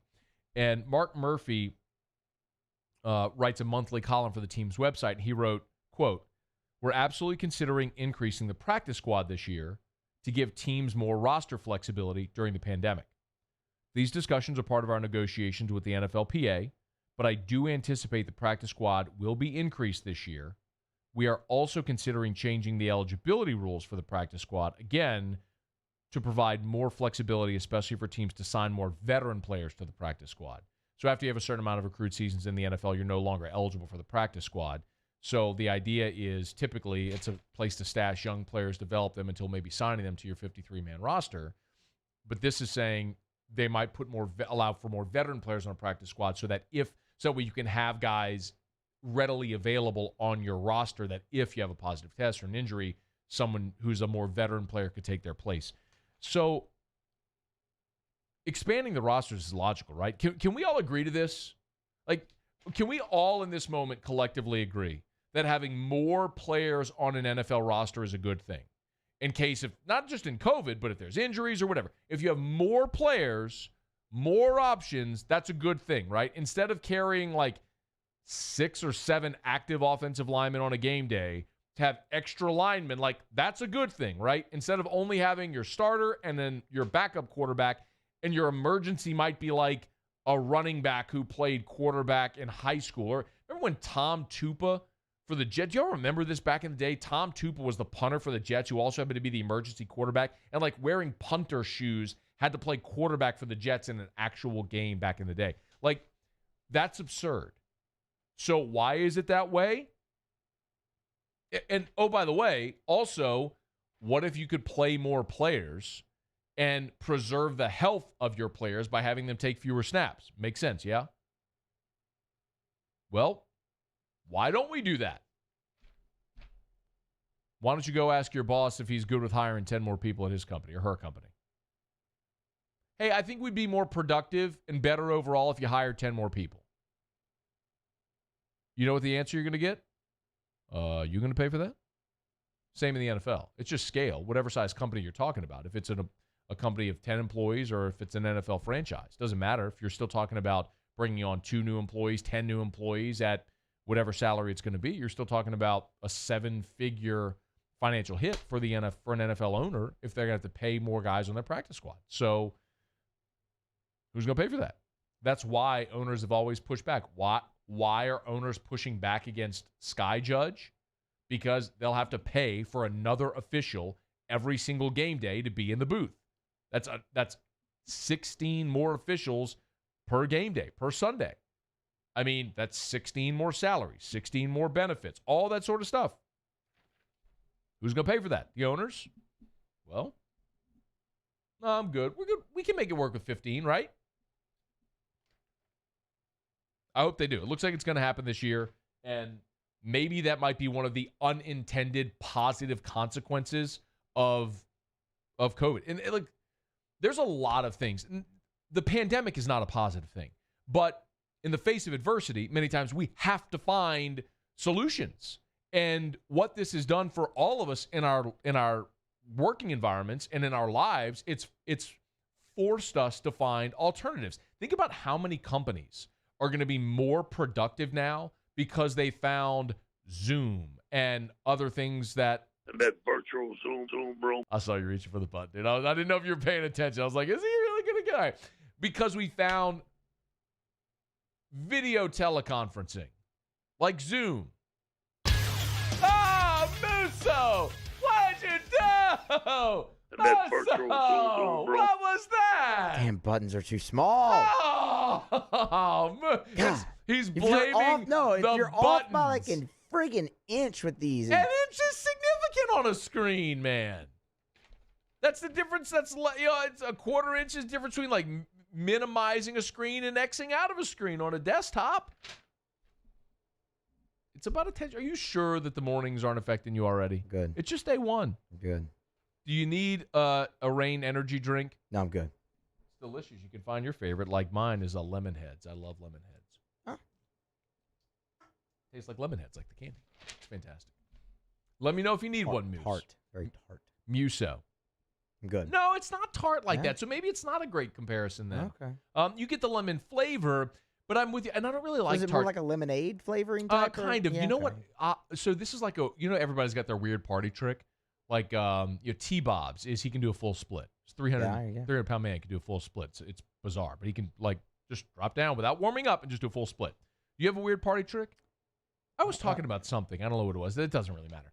Do you have a weird party trick? Not off the top of my Paul, head. weird party trick? Anything you do? It's hard to explain it, but I can shake my eyes really fast. Oh, let me see.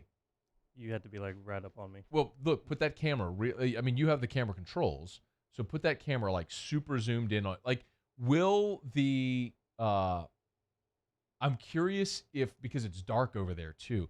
Muso, will you go flip on the light over there? Oh, we're going to do this on it. If you're not watching us on TV or on YouTube or on Facebook, CST, our watch app, you should absolutely be here. All right, let's see. Pause. Give me some light. Oh, there we go. We got a little more light. Okay. Oh, my God. That's such a close view. All right, put it on you, Paul. Let's see. Wait.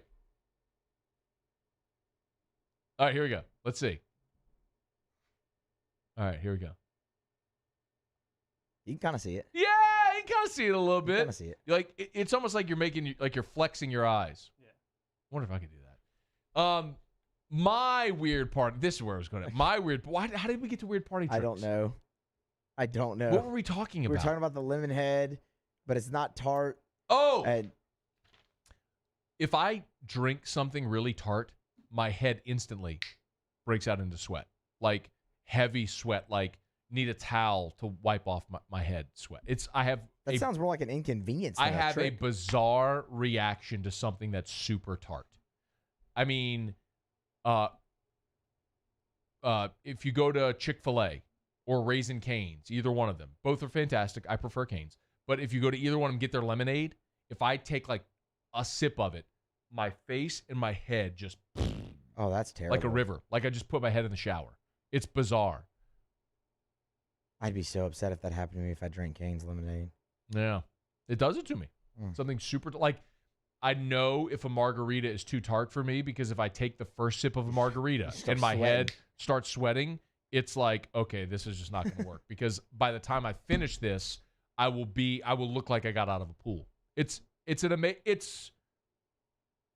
Second date with Erica, I showed her this trick. And she still married me. Yeah, I don't really know what to say after that one, but yeah, it worked. So the lesson is, I was making a point. Muso screwed up, hit the wrong button. It led us down this path where I asked him if he needed an energy drink, and we started talking about party tricks. So essentially, whatever you're doing in life, if you'd like to be a sports talk radio host, you can make it happen too. It's after further review. AFR. We're brought to you by Premier South Roofing and PremierSouthLA.com, Baton Rouge, Lafayette, North Shore, and online at PremierSouthLA.com. So if you've not been outside today, it's because it's freaking storming outside today. Weather's been awful. It's been heavy rain, high wind. Unfortunately, there have been tornadoes. There have been hail. If you've had damage to your roof, or if you're not sure if you've had damage to your roof, call Premier South Roofing. Please do not call the company that has a magnet on the side of their truck that says, oh, we can beat their price by X. Because you, as is true in everything in life, you get what you pay for. Is that company insured? Does that company guarantee their work? What about that company's warranty? Does that company have pictures and videos and testimonials of people who have been thrilled with the work they've done? Have they won customer service awards from the BBB? Premier South Roofing has. Check them out. PremierSouthLA.com. I've been doing business with Luba for 25 years. They're dependable, trustworthy. It's just the attention to detail with our clients. Our folks have years and years of experience. They're highly trained professionals. But many companies have that asset. What I'd like to think makes Luba a bit different is that we use those talents in a way that truly is dedicated to serving the needs of the folks who depend on us. If I built a van, it would do more than haul. It would carry my entire business. I'd make it available in dozens, make not thousands of configurations. It would keep an eye on my fleet. And an eye out for danger. If I built a van, I'd make it available in diesel and gas. And I'd build it right here in South Carolina. Introducing the all-new Sprinter, starting at $33,790. Built in the USA. Mercedes-Benz. Vans. Born to run.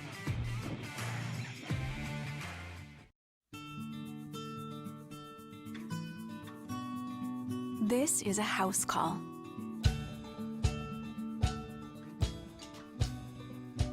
This is a test result.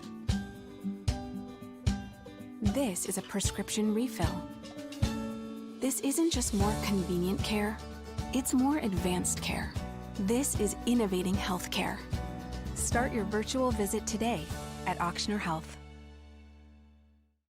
Are you a licensed contractor? There's lots of good contractors in Louisiana doing work the right way, but unfortunately, too many unlicensed contractors are working outside the licensing requirements. Working as a contractor in Louisiana requires a license for the company doing the work. The Louisiana State Licensing Board for Contractors wants to help you get licensed to allow you to conduct work legally. It's not difficult to get the license. We can help you. Go to lacontractor.org for more information. Licensed contractors, it's the law.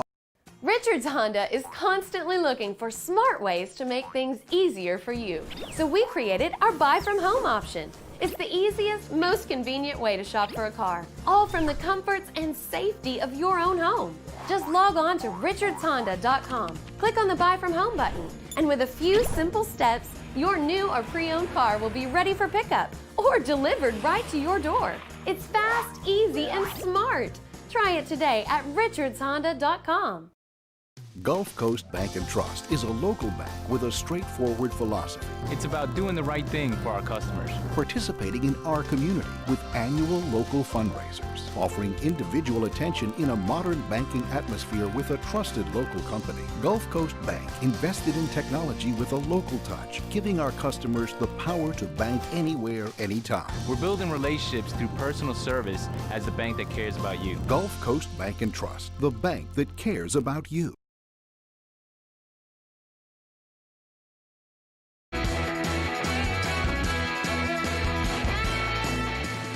After further review with Matt Moscona, presented by Relief Windows. Windows, doors, siding. Call 288-8138 or visit reliefwindows.com. ESPN Baton Rouge, New Orleans, Alexandria.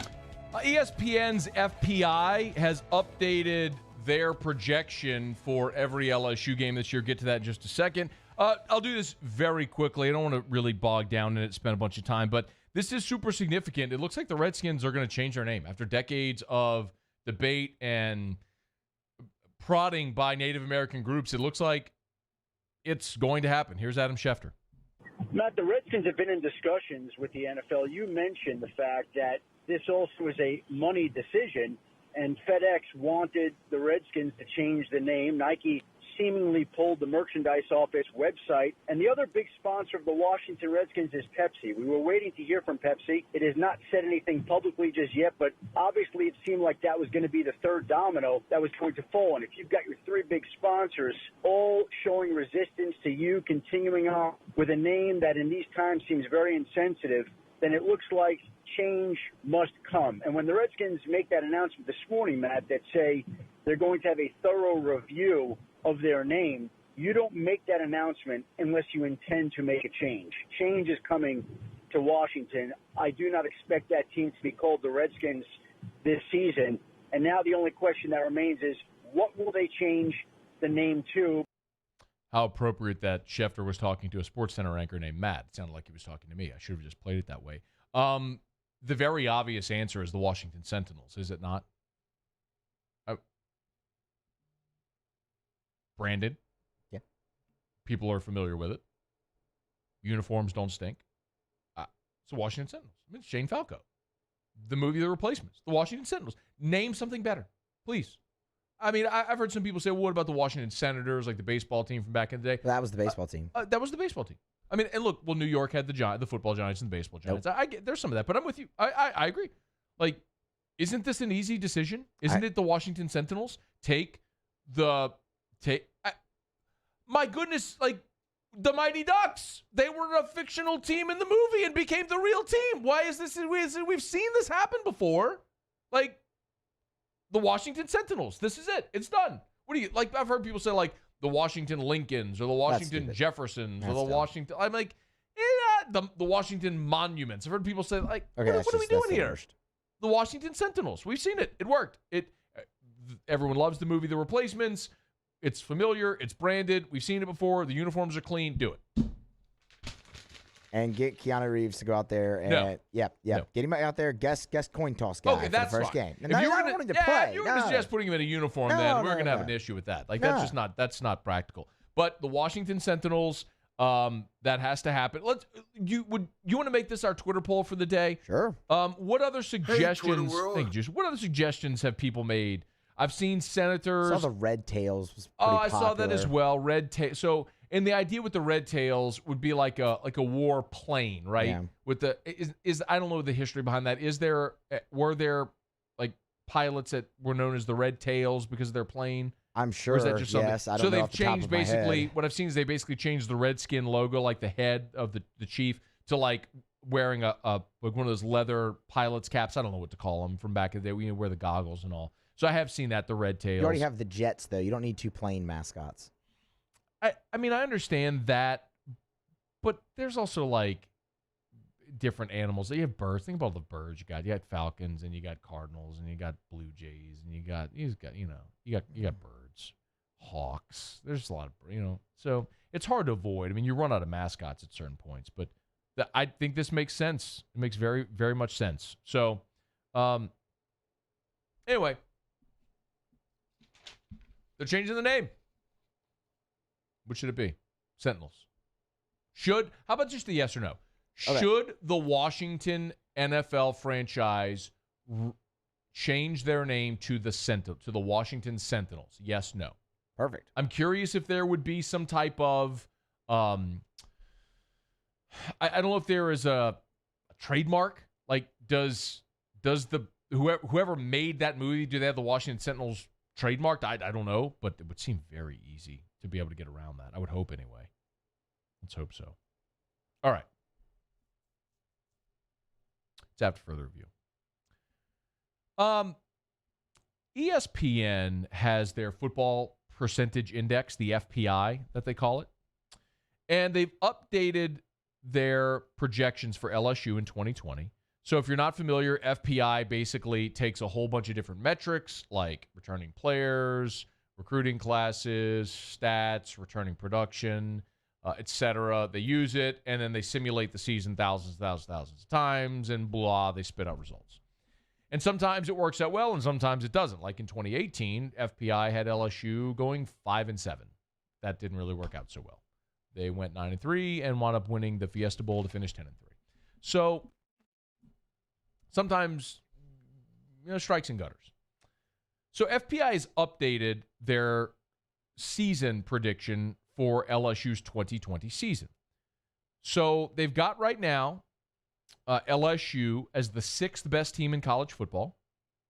Their projected win-loss is 9.6 wins and 2.6 losses. So somewhere, like where Vegas has them, in between 9-3 or 10-2, does that 9.6, which side of the curve does that fall to?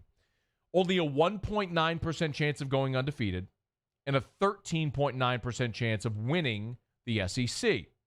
They also rank LSU's schedule as the 4th most difficult in college football this year. So when you look game by game, the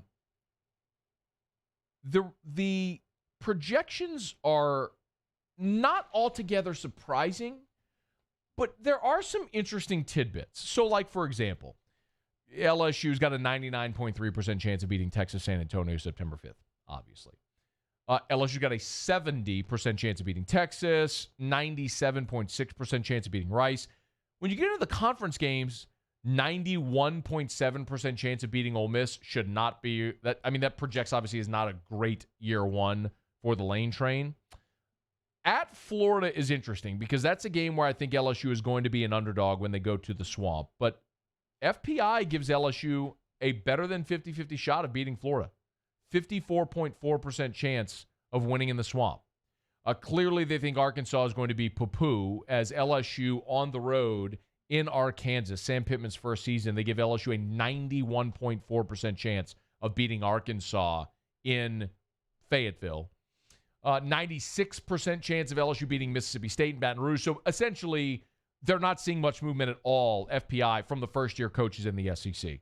From Sam Pittman at Arkansas, Lane Kiffin at Ole Miss, and Mike Leach at Mississippi State, thinking they're all going to be poo-poo in year one. The Alabama game, that's concerning. LSU just a 42% chance of beating Alabama in Baton Rouge this year. I actually think that game is going to end up being closer to a pick'em when it comes time to actually play the game on November the 7th in Tiger Stadium.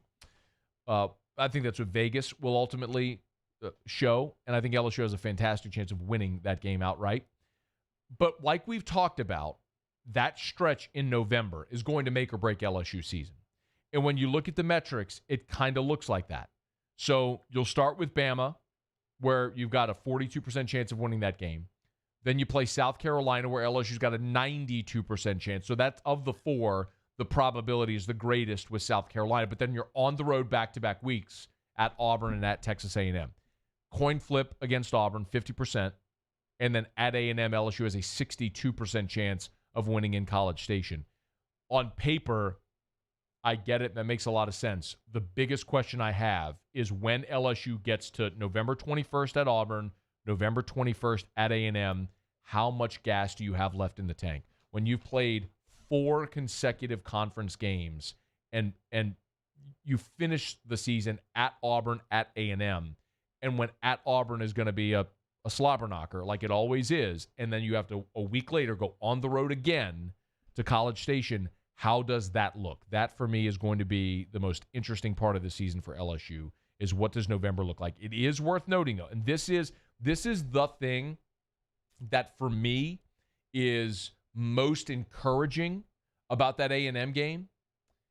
LSU has to go to A&M the week after playing Auburn, but the week before playing LSU, A&M is on the road at Bama. So they've got to go on the road to Tuscaloosa before hosting LSU. So it would be much more concerning if A&M had a layup the week before playing LSU. But they've got arguably the toughest game on the schedule, having to go to Tuscaloosa the week before LSU goes to College Station. So November is going to be fascinating however it plays out. But FPI likes LSU, gives them a better than 50% chance of winning every game on the schedule except Bama, but still projects LSU as a 9-3 team.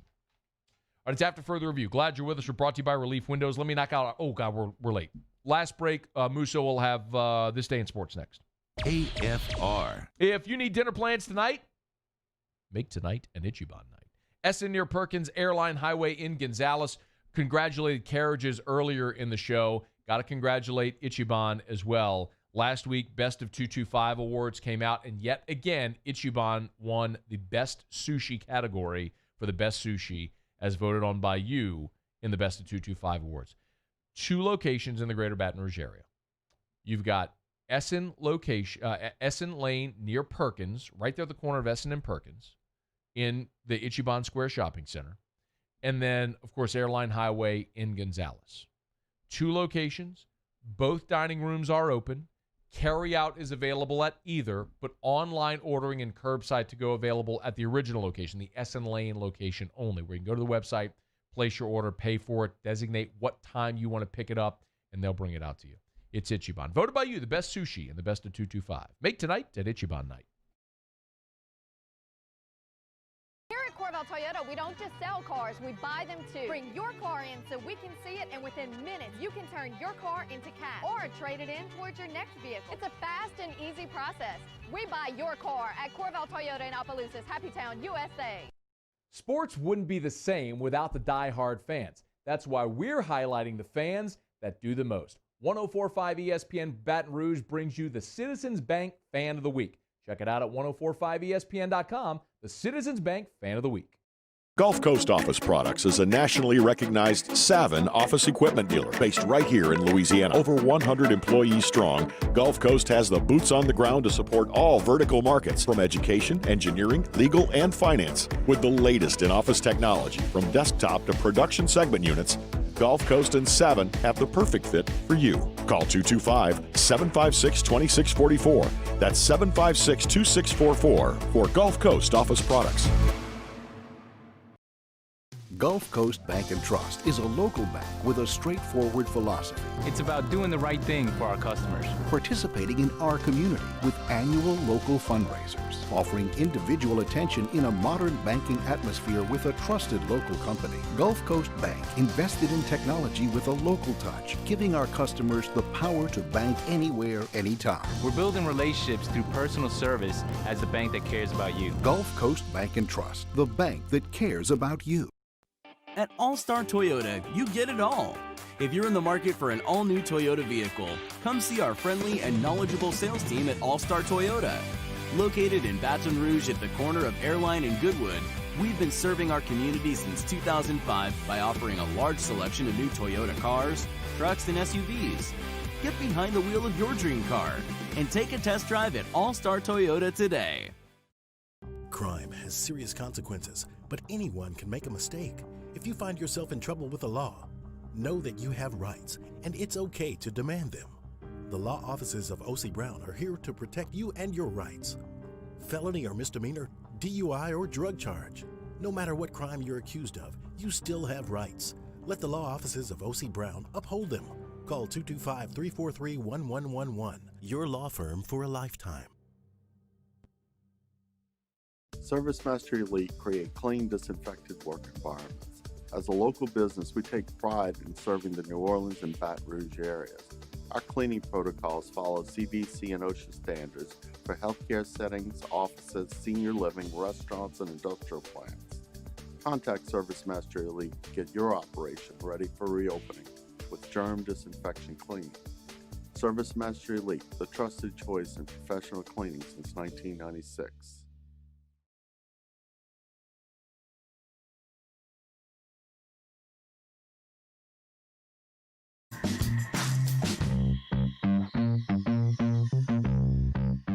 After further review with Matt Moscona, presented by Relief Windows. Windows, doors, siding. Call 288-8138 or visit reliefwindows.com. ESPN Baton Rouge, New Orleans, Alexandria.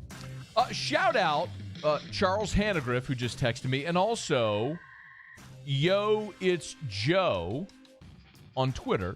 Said, Matt, the name Red Tails would be an homage to the Tuskegee Airmen from World War II. They were the only all-African-American fighter unit and had the famous red painted tails on their P-51s. That is infinitely cooler than the Washington Sentinels, and I would highly endorse that. If you could have that. I didn't know that. I should have known that. But there was a movie about that, right? The Tuskegee Airmen? There was, and I also took like 3 separate World War II classes in college. Were you a history minor?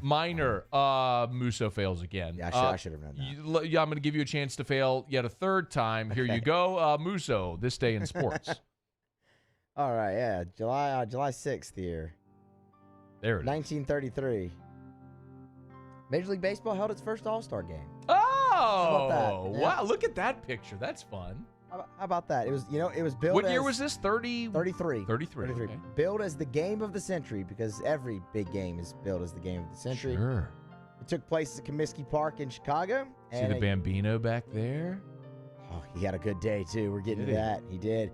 But first, background on why the All-Star Game happened. During the beginning of the Great Depression, baseball saw an attendance drop of about 40%. Oh.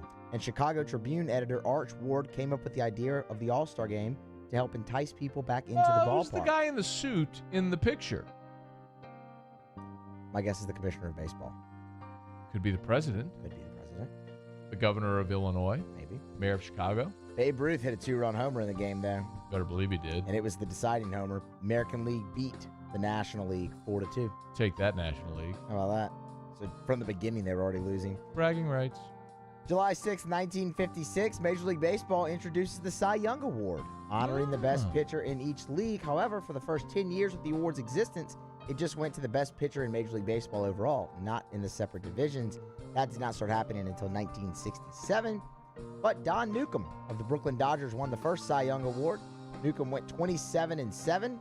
ERA of 3.06 and struck out 139 batters. The trophy has always wigged me out a little because it looks like the Han Solo. What's that cryogenically freezing? You know when Jabba freezes Han in the thing, it looks like a hand with the ball has been frozen, like in the Han Solo thing. Kind of does. It's coming not a great out of the base. It's a very bad trophy. It's not good. It's not good at all. And then let's see. July 6th, 1980, Phillies pitcher Steve Carlton records career strikeout number 2,833. Gives him the most all-time for a left-handed pitcher.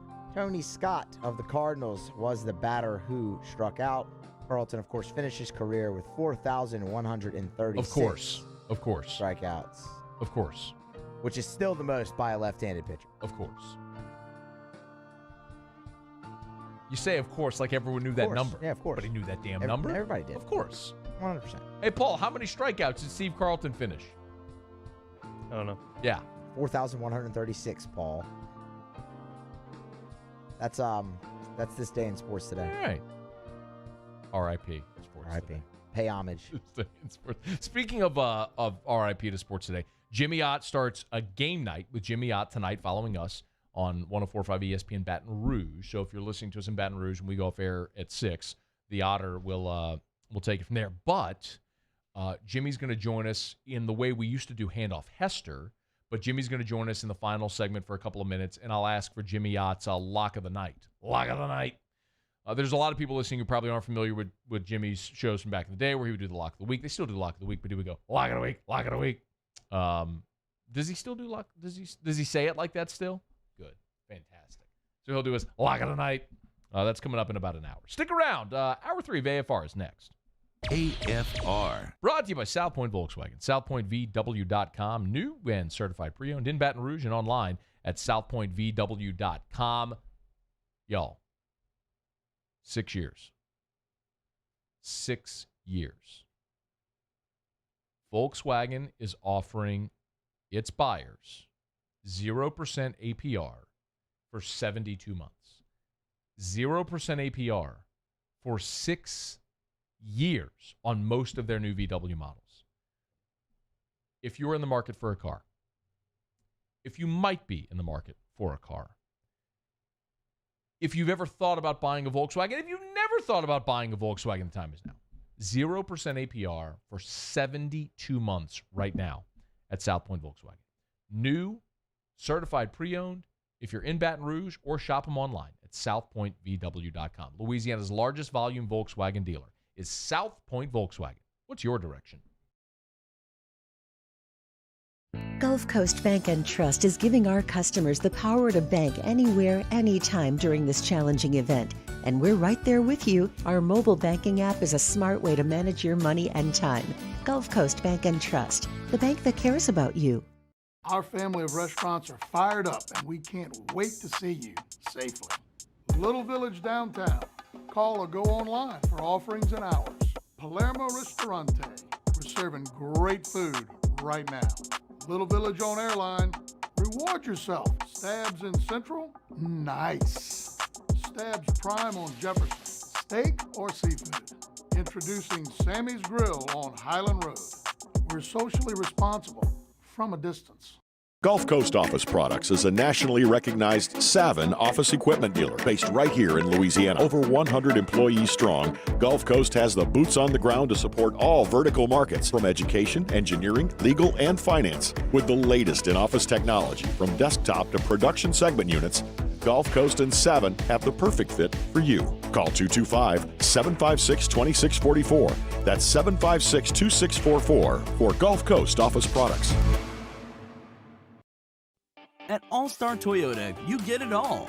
If you're in the market for an all-new Toyota vehicle, come see our friendly and knowledgeable sales team at All-Star Toyota. Located in Baton Rouge at the corner of Airline and Goodwood, we've been serving our community since 2005 by offering a large selection of new Toyota cars, trucks, and SUVs. Get behind the wheel of your dream car and take a test drive at All-Star Toyota today. Crime has serious consequences, but anyone can make a mistake. If you find yourself in trouble with the law, know that you have rights, and it's okay to demand them. The law offices of O.C. Brown are here to protect you and your rights. Felony or misdemeanor, DUI or drug charge. No matter what crime you're accused of, you still have rights. Let the law offices of O.C. Brown uphold them. Call 225-343-1111. Your law firm for a lifetime.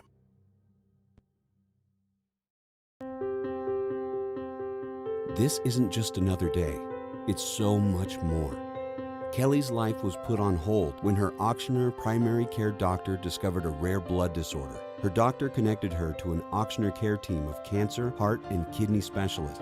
With multiple primary care locations around Baton Rouge, same-day appointments, and online scheduling, we're relentless about keeping you healthy.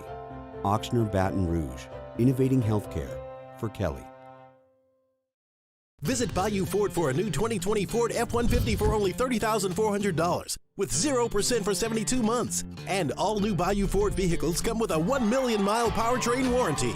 The crew at Bayou Ford is going to do right by you.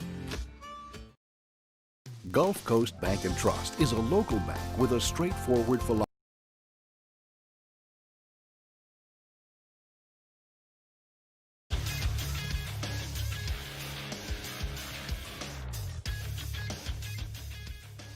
After further review, hour number 3 coming at you here in about 50 seconds. $450 million. That's the exact number that Patrick Mahomes' extension is worth. 10 years.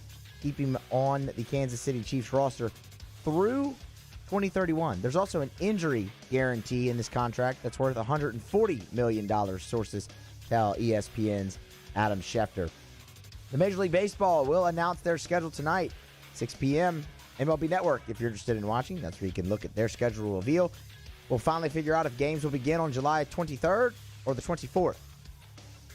After further review YouTube channel, get over there, subscribe, hit the bell. Notify you anytime you miss content, and it's going to be posted there. Interviews, rants, segments. It's the After Further Review YouTube channel. This is hour number 3 of After Further Review, and it starts right now. Matt Moscona. I'm very important. After Further Review. Say it one more time. After Further Review with Matt Moscona. And here we go. ESPN Baton Rouge, New Orleans, Alexandria. Live from the Mercedes-Benz of Baton Rouge studios. That's right.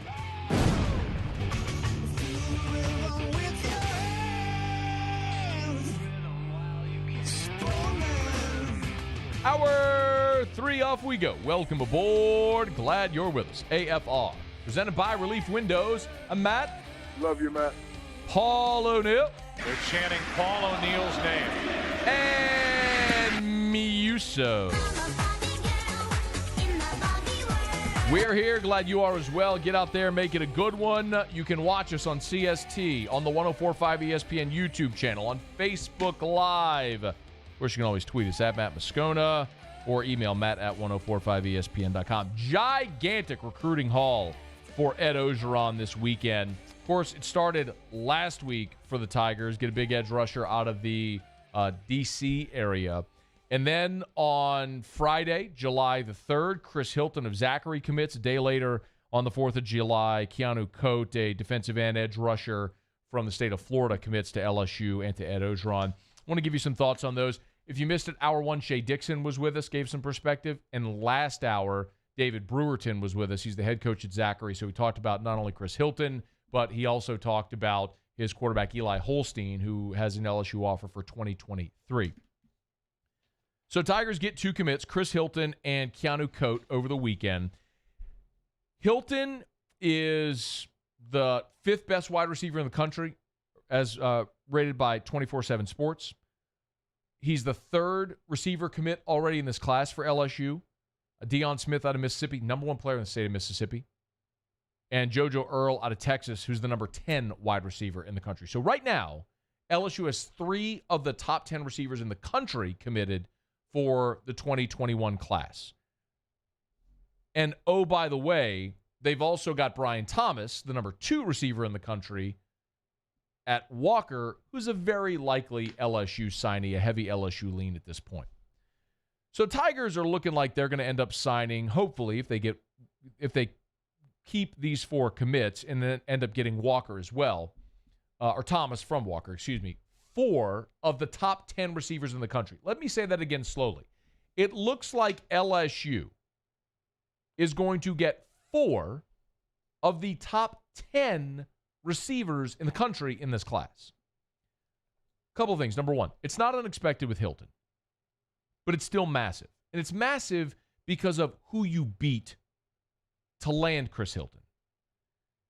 Chris Hilton from Zachary picked LSU over a number of schools that includes Alabama, Texas A&M, Georgia. What do they all have in common?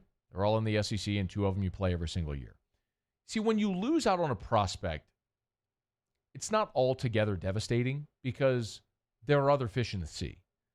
When you can only sign 25 LSU's always going to sign 25 really good ones. Ideally, you'd love to get the best players from your state. Doesn't always work out. Look, LSU just has got the number one player in the state of Mississippi committed. They went and got one of the best edge rushers from the state of Florida, plucked him out of Florida away from Florida and Florida State and Miami. But the thing that really stinks when you miss out on a prospect from your state is when he goes to a program that you play every year. You see, it stinks when Devontae Smith in Tuscaloosa last year catches 7 balls for 285 yards and 2 scores. When he has an 85-yard go route because Derek Stingley got caught looking at the sideline. That sucks. It's not fun to miss out on Dylan Moses. It hurts even worse when he's got a double-digit tackle game and picks off a ball. You know what I mean? Like, that's worse because you have to see him every year. The late Joe McKnight, God rest his soul, as much as it sucked that he left, that LSU didn't get him, he went to USC and you didn't hear from him for 3 years because you never had to see him. The best part about getting Chris Hilton, of course, is you get a dynamic athlete who's set national high jump records, is a freak athlete. David Brewerton was on with us, his high school coach, and said the biggest wow moment he had is when he saw him dunk in the 8th grade and he put his elbow in the rim. In the 8th grade. Clearly, you're talking about a freak athlete who's still learning the receiver position. Brew told us he thought he was going to be a basketball player. He had to really press to get him out to play football his freshman year. But yes, getting a great receiver, but keeping him away from Alabama is huge, and Georgia, and A&M. The other part is, look at LSU's receiving room right now. You got Jamar Chase, you got Terrace Marshall, you got Racey McMath. Those are your top 3 guys this year. They're all going to be gone after this year. Jamar Chase and Terrace Marshall are leaving early for the draft. That's done. And Racey McMath is a senior. So your top 3 receivers are all going to be gone after this year. You hope there's enough balls to go around for Trey Palmer, and Jontre Kirkland's also entering a senior, but guys like Trey Palmer and Jere Jenkins, and then the class you just signed with Keyshawn Boutte and Coy Moore, we'll see how much action they get. But realistically, your top 3 guys are going to get good work. They're going to throw to Arik Gilbert as well. And the backs are always going to catch balls out of the backfield in this offense. But just sticking with wide receiver, your top 3 guys are gone, which means the next crop has a blank canvas to step in 2021 and get reps and be on the field and be dudes. Chris Hilton has that opportunity. JoJo Earl has that opportunity. Deion Smith has that opportunity. We hope Brian Thomas has that opportunity at LSU, all in 2021. You had to solidify that position group in this class, and you're doing it with already 3 of the top 10 receivers in the country and potentially adding a 4th. The other commit over the 4th of July weekend came on 4th of July, and it's outside linebacker, edge rusher, Keanu Koht out of Florida. Shea Dixon was with us earlier, and Shea Dixon told us there are a lot of upset people in the state of Florida at Dan Mullen. That a kid out of Vero Beach, who's one of the best edge rushers in the country, certainly one of the best in the state of Florida for this class, gets away from Florida. And like we just talked about, the devastating thing is not just that this kid gets away from Florida, if you're Florida, not just that he gets away from Florida, but that he goes to LSU and now you got to see him every year. Win a chicken dinner for Ed Ogeron and his staff. I'll tell you this much with respect to Keanu Koht. When I look at LSU's recruiting class right now for 2021, it is evident, it is abundantly clear that this is a year in which Ed Ogeron, staff, Bo Pelini are remaking the defensive line. With the understanding that you're moving from a 3-4 to a 4-3, you're not recruiting 320-pound nose tackles. The only defensive tackle you have committed right now is Anthony Hundley out of Booker T in Miami, who's 6'3", 270, a more prototypical 4-3 tackle. That's what you're recruiting. On the outside, you're recruiting more prototypical 4-3 defensive ends. So when you look at what they're doing right now in this class, they are stockpiling defensive linemen, guys that are going to play near the line of scrimmage and rush the passer. Rajon Davis. He's an outside linebacker, 6'1", 215. Does he play on the edge? Does he bulk up and play inside? Don't know, but you got options. Landon Jackson, 6'6", 240. Naquan Brown, 6'3", 205. Xavier Carter, 6'4", 193. Keanu Koht, 6'4", 215. Savion Jones, 6'5", 240. You see a trend here? Tall, long, athletic frames that you can add weight on to whatever size you want to make sure that they maintain their athleticism coming off the edge, but are big enough to also play the run. Think Marcus Spears, think Marquise Hill, think Daniil Hunter, think Sam Montgomery. You're playing a 4-3, that's who you need on the end. That's who LSU doesn't have right now. At least they're not sure if they have. Maybe Ali Gay, you recruit from a JUCO. He looks like it. Maybe he pops this year. B.J. Ojulari, Ed Ogeron has raved about him, said he's going to be an All-American. I believe him. Wouldn't you believe Ed Ogeron? Someone asked me this morning about the defensive line, in particular defensive end. Said, what do you think about defensive end this year? Reason for optimism or concern? The reason for optimism is bodies. You've got numbers galore. I mean, Ed Ogeron, as he does his Tuesday hits with off the bench, a couple of weeks ago, he said, look, I'm looking at the board. Let's say we got 25 guys on the defensive line. You got numbers, which you don't have his experience at defensive end. 0. I mean, you hope Andre Anthony in his senior year clicks. You hope Justin Thomas, after sitting out last year, coming back to the team, playing a new position, hits. You hope Ali Gay transitions from JUCO to the SEC. You hope Ed pumping up B.J. Ojulari that for a freshman, it clicks sooner than later. And my guess is somebody has to emerge, just the nature of the position and what we're talking about. But moving forward, beyond 2021, you've got to remake that room. Like, you've got to build up the depth with guys that look like what you need your defensive line to look like in a 4-3. Keanu Koht's part of that. Keanu Koht's a part of that, and every other player that they're recruiting right now on that defensive line, with as many as 5, depending on what positions they play, already committed at that position for 2021. There are 2 spots that are undeniable where LSU had to add bodies. On the defensive line, as you transition from a 3-4 to a 4-3, and you've still got big fish like Mason Smith, obviously, out there as well. And then you had to get receivers because you're going to lose your top 3 this year. Check and check. Big recruiting weekend over the 4th of July for Ed Ogeron and this LSU staff. All right, it's After Further Review, brought to you by Relief Windows. Glad to have you with us here. Let me knock out a quick break. When we come back, LSU formally now has lost a quarterback on its roster. I want to get some thoughts on that. And you've heard the news today a bit throughout as Musso's update at the top of the hour. Patrick Mahomes got an enormous contract today. What does it mean for Mahomes, for the future of the position in the NFL? I have some thoughts. We'll get to that next on AFR. AFR. Brought to you by Clegg's Nursery. Buy local, shop local at Clegg's Nursery with 4 locations in the greater Baton Rouge area. Look, the weather stinks right now. Been raining every single day, but you know what the rain brings. The rain brings mosquitoes. Make sure your property is protected. My goodness, I felt so bad the other day.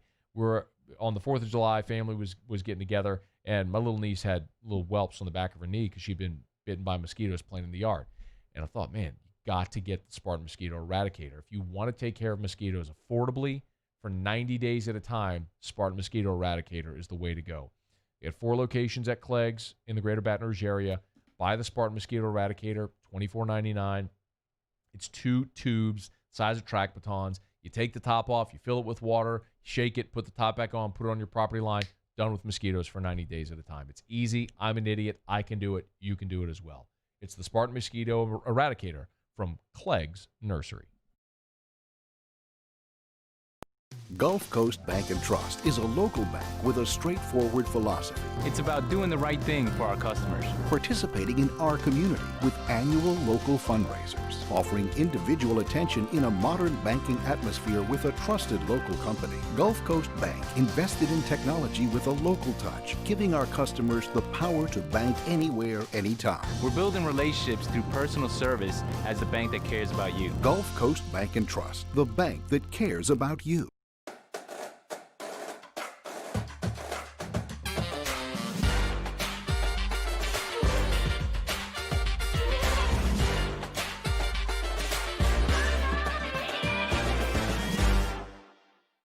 To all of our heroes working on the front lines of this COVID-19 pandemic, your bravery and selflessness represent the very best of us, and we want to say thank you. I'm asking everyone around the state to join me in celebrating the heroism of our healthcare professionals on the 19th of every month at 1900 hours, that's 7 p.m. Write a note of appreciation, make plans to donate to charitable organizations, or say a prayer. To learn more, visit 19thanks.org. Thank you, and God bless. Here at Corval Toyota, we don't just sell cars, we buy them too. Bring your car in so we can see it, and within minutes, you can turn your car into cash or trade it in towards your next vehicle. It's a fast and easy process. We buy your car at Corval Toyota in Opelousas, Happy Town, USA. I've been doing business with Luba for 25 years. They're dependable, trustworthy. It's just the attention to detail with our clients. Our folks have years and years of experience. They're highly trained professionals, but many companies have that asset. What I'd like to think makes Luba a bit different is that we use those talents in a way that truly is dedicated to serving the needs of the folks who depend on us. Crime has serious consequences, but anyone can make a mistake. If you find yourself in trouble with the law, know that you have rights, and it's okay to demand them. The law offices of O.C. Brown are here to protect you and your rights. Felony or misdemeanor, DUI or drug charge. No matter what crime you're accused of, you still have rights. Let the law offices of O.C. Brown uphold them. Call 225-343-1111. Your law firm for a lifetime.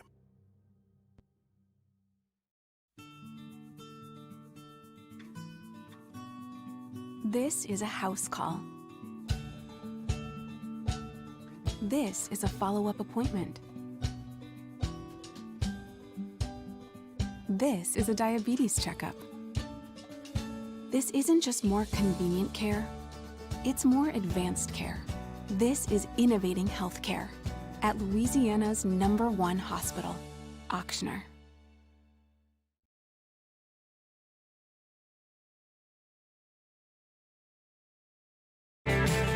After further review with Matt Moscona, presented by Relief Windows. Windows, doors, siding. Call 288-8138 or visit reliefwindows.com. ESPN Baton Rouge, New Orleans, Alexandria. All right, glad you're hanging out on a Monday edition of AFR. We're presented by Relief Windows. Remember, all of our guests on AFR get us a gift from Dead Soxy. That's SOXY. Got mine on today, as I do every single day. One thing I do want to share with you, though, and I got a lot I want to get to. Peter Parrish no longer on the LSU roster, and I do want to talk about Patrick Mahomes, his new contract, what that's going to mean for the NFL and the quarterback position as a whole moving forward. But I did want to share this because this is a good story of one of our sponsors amid COVID-19. So, Dead Soxy, premium dress socks. They've been a supporter of the show. They provide all of our guests a pair of premium dress socks as a thank you for coming on the show, and we've had a great relationship. And they were very candid with their customers amid COVID-19. They essentially gutted their prices to cost. They made no money. It was just, let's find a way to stay open so we can pay our employees, not have to furlough anybody, not have to cut anybody. And they did that. And I've had many conversations with both the owner of the company and the head of their marketing team, and they have profusely thanked the AFR audience for helping them basically stay in business. And they've expressed to me many times that even when things kind of got back to normal, that they were going to make sure that the AFR audience always had those price reductions locked in. And true to their word, they told me that they have as they've resumed their regular retail model, that they have a promo code available for our audience. The promo code is GEAUX, G-E-A-U-X, and it's 30% off. Any order, permanently, all time. I'm sure there will be other deals in the future, whatever, but that will be an active code that AFR, for the AFR audience, promo code GEAUX, G-E-A-U-X, at deadsoxy.com, and you will save 30% off any order, any size, any time. So true to their word, we're very, very grateful for our partnership with Dead Soxy, and they make beautiful socks. So it's a great time to buy if you want the no-shows. They've got those. And, of course, the mid-calf premium dress socks from Dead Soxy. They will not slip. Had a guy who listens to the show, Yancey, who emailed me, said, Matt, work at a plant. I've worn work boots forever, and I wore mid-calf dress socks or mid-calf socks under my work boots, have forever. I tug on my socks all day, every day, have for years. It's an annoyance. Heard you mention Dead Soxy. Bought 7 pair. I put them on at 4 a.m. When I'm done working at the end of the day, they're still up.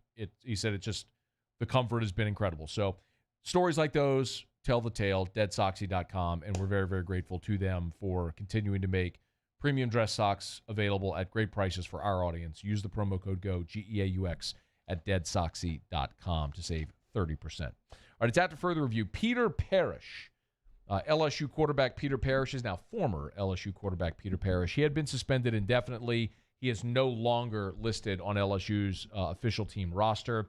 4-star member of the 2019 recruiting class. He did not see the field last year as a true freshman, so he enters the transfer portal. He has 4 years of eligibility remaining wherever he may go, which leaves LSU with Miles Brennan, of course, TJ Finley, and Max Johnson as the only quarterbacks on the roster. This was foreseeable, and a lot of people have asked what happened with Peter Parrish. There's just a lot of things that went into this. Whenever you hear violation of team rules, you automatically think of things, like missing meetings or so on and so forth. And, I always struggle to comment on a student athlete in college whenever there's things off the field that have led them away from the program. Because, and the reason, just very candidly, is because all of us at some point in our life have been 18, 19, 20, 21 years old, and all of us have maybe made decisions that weren't the most mature, and hopefully many of us learn from those mistakes and we get better because of it. Most of us, however, don't experience the result of those mistakes in a very public light. And the reality is there's a lot of people who are just normal students that aren't student athletes that sleep through classes. That don't do their homework or don't do their assignments or flunk a test or didn't show up for this study or whatever. Like, that's a very normal thing for freshmen in college. It's just a very bright light shown upon you when you're a student athlete, especially when you're a quarterback. And so Peter Parrish apparently had some of those issues as a freshman in college. And, it cost him a great opportunity at LSU, and that's disappointing. But I hope for the kid's sake that whatever those things are that he needs to iron out, maybe it's just maturing, growing up a little bit, that he finds that. Maybe this will be a great lesson for him to refocus, recalibrate a bit, and be better wherever he goes next. So good luck to Peter Parrish. I'll never be okay with losing a quarterback or losing quarterback depth.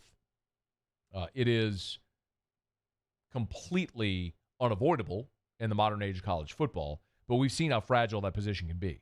So this is unsettling because now you've got Miles Brennan, who hasn't really played significant football for LSU, and behind him are 2 true freshmen who've obviously never taken a snap. Listen, we were spoiled by Burrow the last 2 years because he took every meaningful snap for LSU for 2 seasons.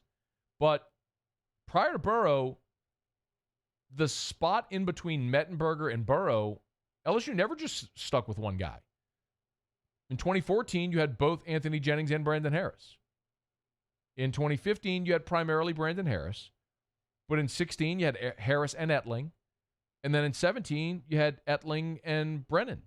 So LSU, and even before then, before Mettenberger, you had the Jefferson Lee, back and forth from 2008 really through 2011.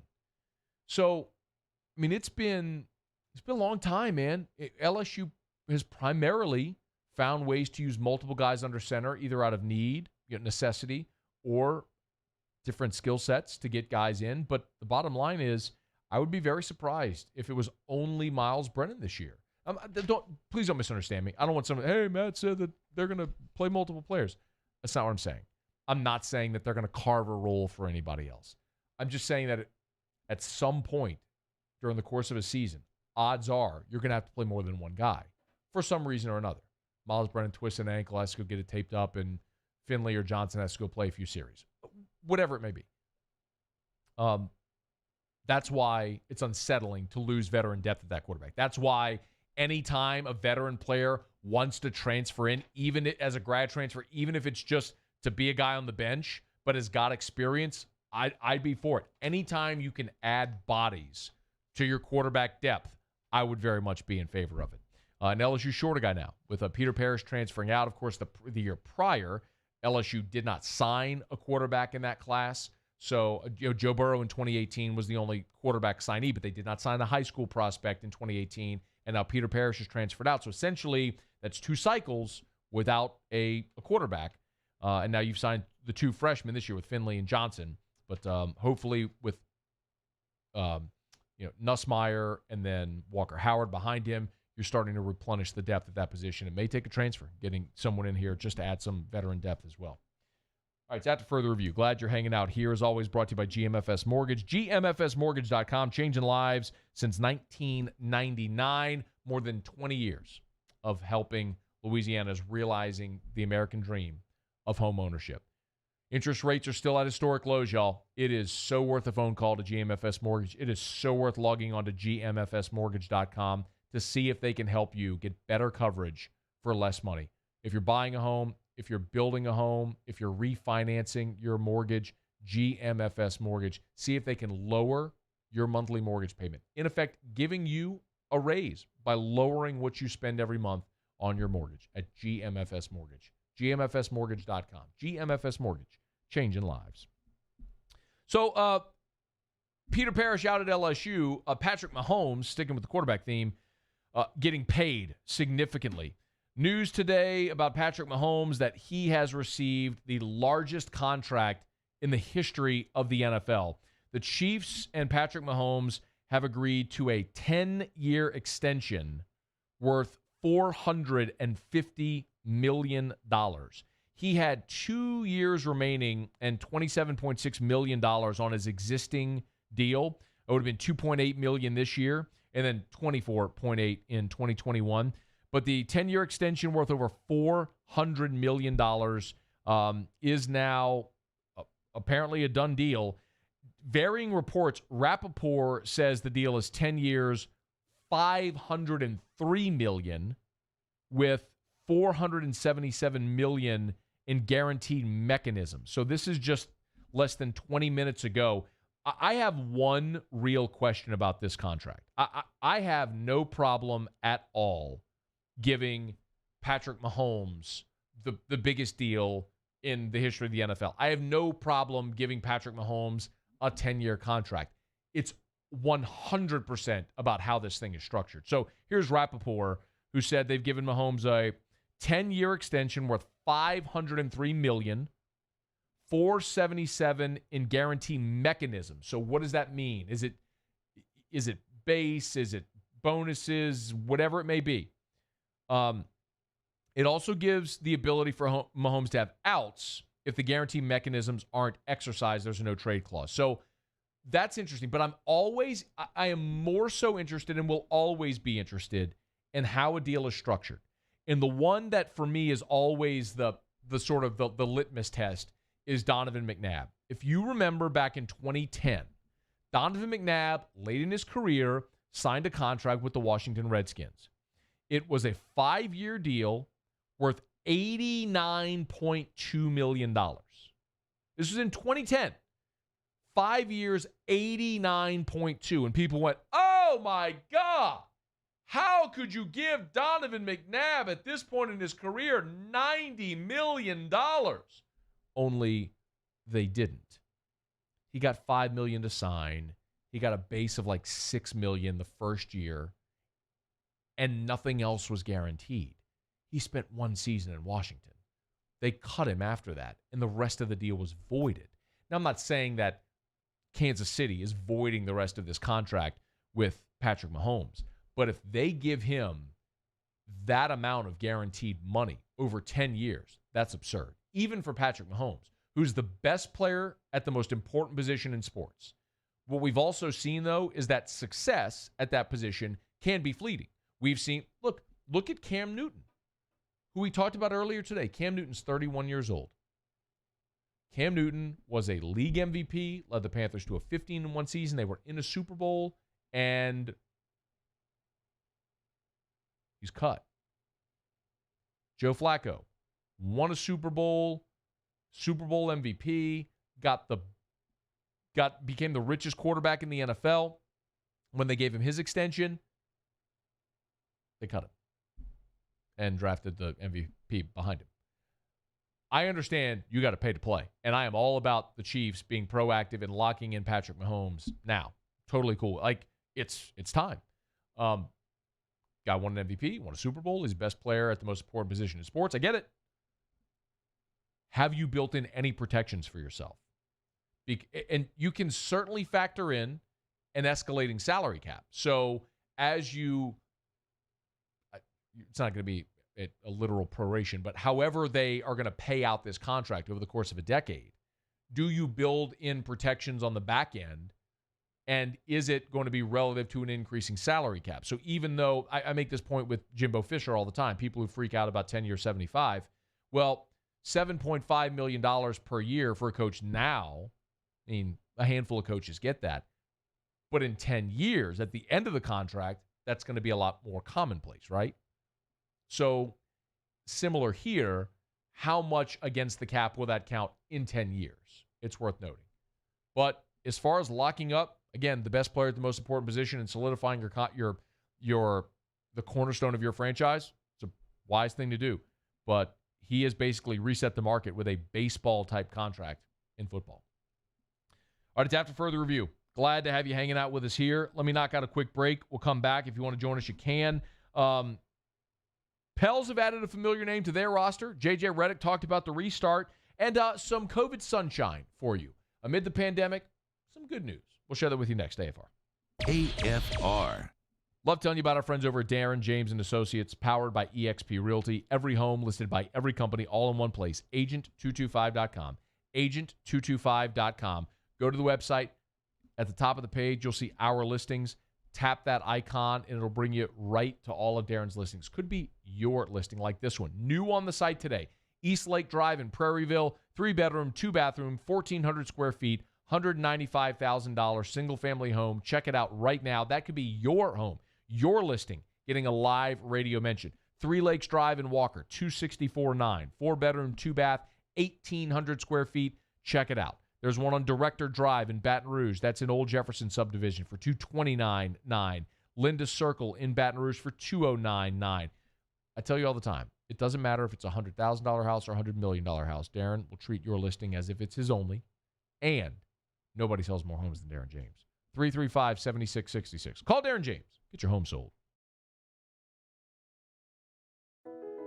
I've been doing business with Luba for 25 years. They're dependable, trustworthy. It's just the attention to detail with our clients. Our folks have years and years of experience.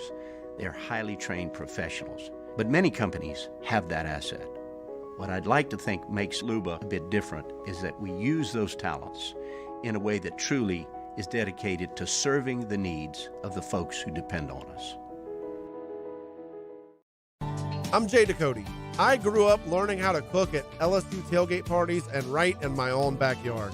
And I created JD's Louisiana products to bring that Louisiana flavor to you at home for your backyard cookout. JD's Louisiana barbecue sauce, Louisiana molasses mustard, spicy and sweet barbecue rub, and more are available at your local supermarkets or by logging on to jducote.com/shop. Put in promo code CST for 25% off at checkout. Are you a licensed contractor? There's lots of good contractors in Louisiana doing work the right way, but unfortunately, too many unlicensed contractors are working outside the licensing requirements. Working as a contractor in Louisiana requires a license for the company doing the work. The Louisiana State Licensing Board for Contractors wants to help you get licensed to allow you to conduct work legally. It's not difficult to get the license. We can help you. Go to lacontractor.org for more information. Licensed contractors, it's the law. Crime has serious consequences, but anyone can make a mistake. If you find yourself in trouble with the law, know that you have rights, and it's okay to demand them. The law offices of O.C. Brown are here to protect you and your rights. Felony or misdemeanor, DUI or drug charge. No matter what crime you're accused of, you still have rights. Let the law offices of O.C. Brown uphold them. Call 225-343-1111. Your law firm for a lifetime. Richards Honda is constantly looking for smart ways to make things easier for you. So we created our buy from home option. It's the easiest, most convenient way to shop for a car, all from the comforts and safety of your own home. Just log on to richardshonda.com, click on the Buy From Home button, and with a few simple steps, your new or pre-owned car will be ready for pickup or delivered right to your door. It's fast, easy, and smart. Try it today at richardshonda.com. At All-Star Toyota, you get it all. If you're in the market for an all-new Toyota vehicle, come see our friendly and knowledgeable sales team at All-Star Toyota. Located in Baton Rouge at the corner of Airline and Goodwood, we've been serving our community since 2005 by offering a large selection of new Toyota cars, trucks, and SUVs. Get behind the wheel of your dream car and take a test drive at All-Star Toyota today.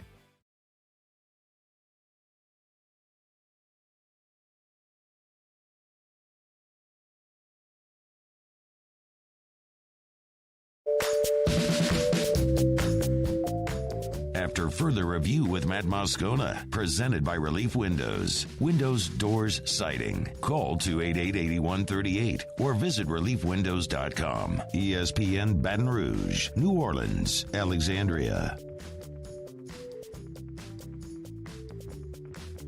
All right, so as we inch closer to a return to sports, and there's this so much uncertainty with COVID-19, a lot of what you hear is just negative storylines. And something we like to do on the show is not to be just blind and naive, but when there are opportunities to point out the good things happening in life, we do that. We do our best person in sports that we like to highlight at times. And we've called these, what have we called these, Musso? Our daily... daily ray of COVID sunshine. Our daily ray of COVID sunshine. So let's do this if we could. A couple of stories I have for you. Daily rays of COVID sunshine. Things to shine a little light of positivity amid all the negativity. The New England Patriots have sent out mailings to their season ticket holders. And yes, they're saying, hey, look, if you want to defer your tickets to next year, you're welcome to do that. Basically, every team is doing that. Why wouldn't you? A lot of people are going to opt out. That's fine. But the Patriots are offering free parking for home games during the 2020 season. Club has also announced all ticketing and entry to the stadium will be digital. You know what that tells you, don't you? Hey, park for free, digital entry to the stadium. Not only are they planning to play games, they're planning to have fans in the stands at games as well. Something that is about to happen in Japan. Japan's professional baseball and soccer leagues will begin allowing fans this week into stadiums. Maximum number, it's 5,000. Or 50% of the stadium's capacity, whichever is smaller. Officials say they plan to allow stadiums to be filled to 50% capacity beginning August 1. So, Japanese baseball opened its season June 19th. And, basically less than a month later, they're already looking at welcoming fans, which is a great thing to see. And, by the way, new cases in Tokyo topped 100 for the fourth consecutive day on Sunday. And even in spite of that, they're still proceeding with the idea of opening stadiums to fans this week. You see, it is possible to be a concerned citizen, to encourage others to take necessary steps to protect themselves and others. It is possible to you yourself be a responsible and concerned citizen while also simultaneously, responsibly continue reopening our society. And I would consider myself one of those. As we pass along you, our daily dose, our daily rays. Daily ray. Our daily rays. There are multiple rays. Okay, rays. Daily rays of COVID sunshine? Yeah. Or Corona sunshine? COVID sunshine. It would be good if we did Corona like the beer. Like Find your beach. Well, but just because it looks like sunshine, right? Like it does. It's golden. Similar color. Okay. So, by the way,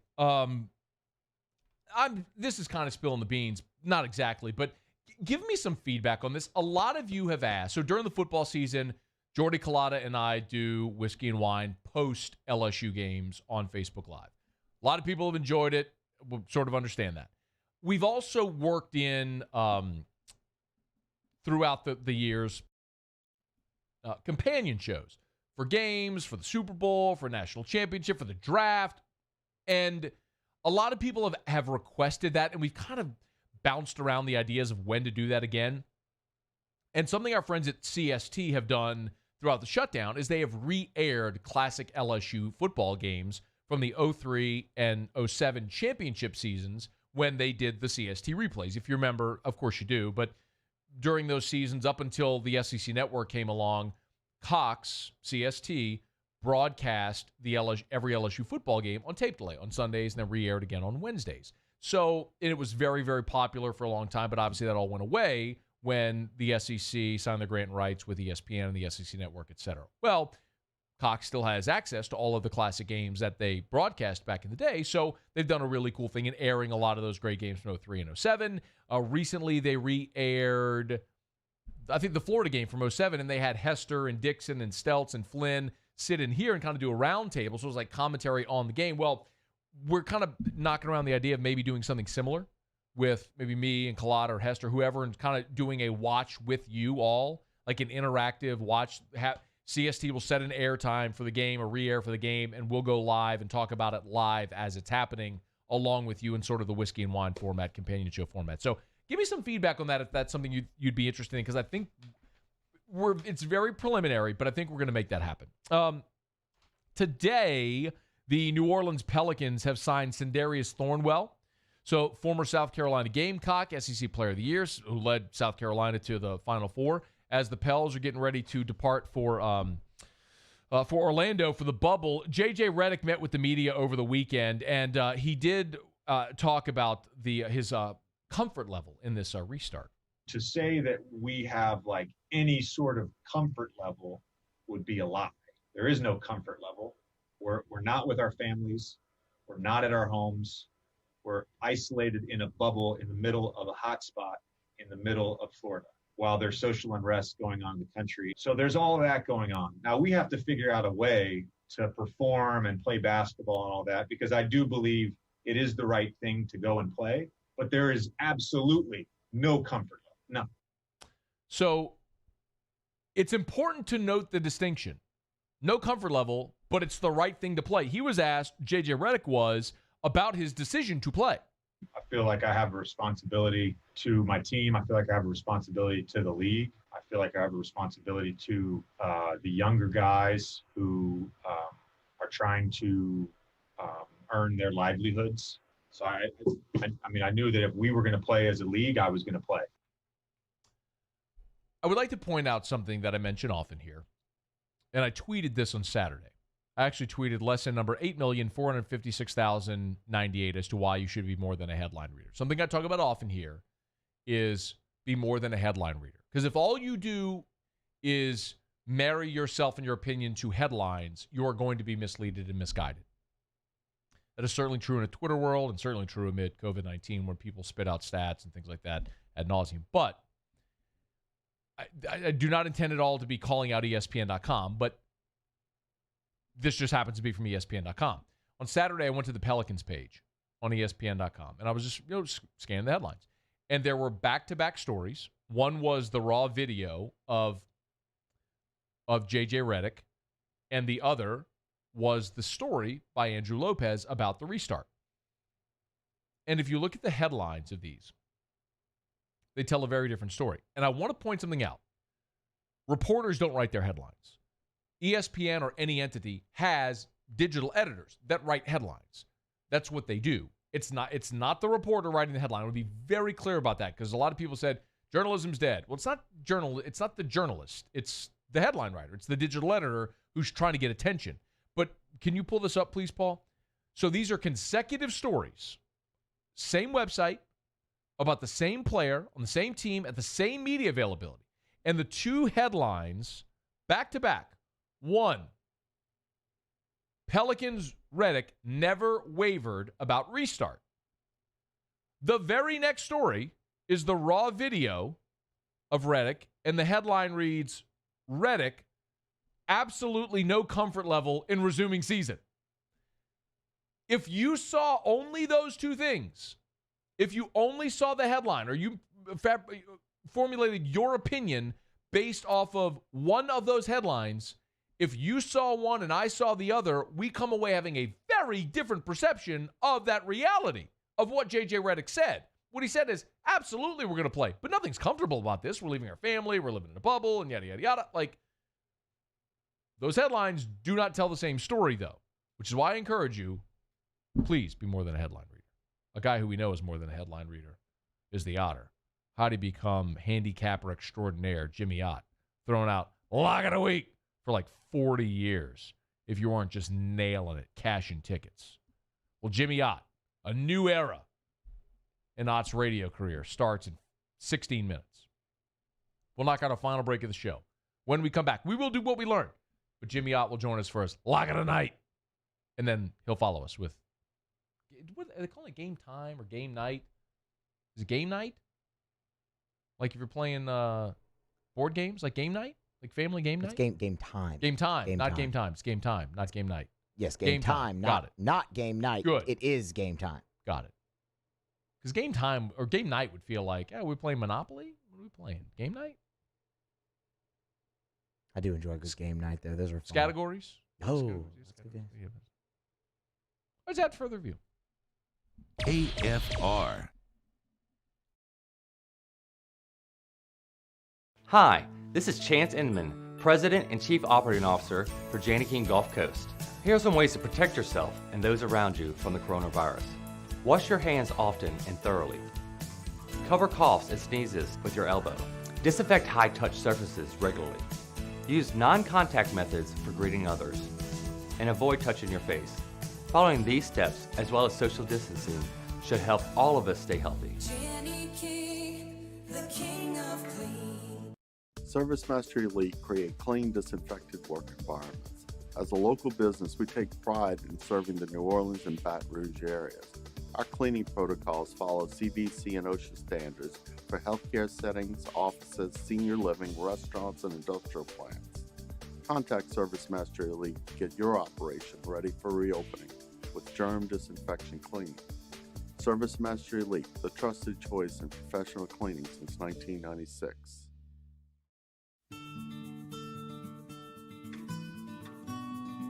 This is a house call.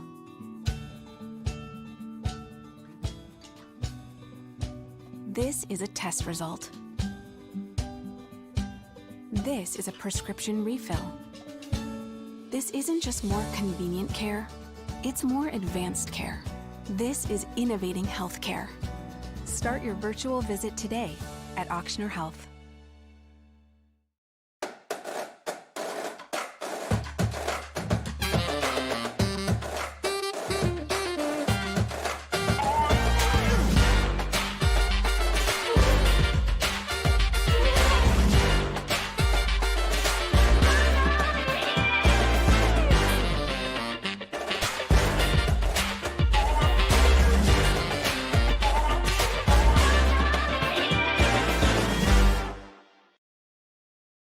Gulf Coast Office Products is a nationally recognized Savin office equipment dealer based right here in Louisiana. Over 100 employees strong, Gulf Coast has the boots on the ground to support all vertical markets, from education, engineering, legal, and finance. With the latest in office technology, from desktop to production segment units, Gulf Coast and Savin have the perfect fit for you.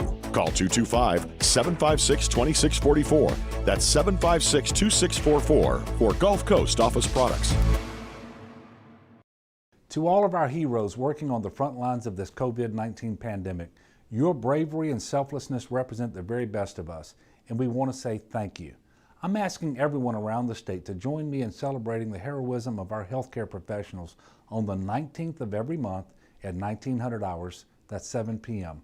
Write a note of appreciation, make plans to donate to charitable organizations, or say a prayer.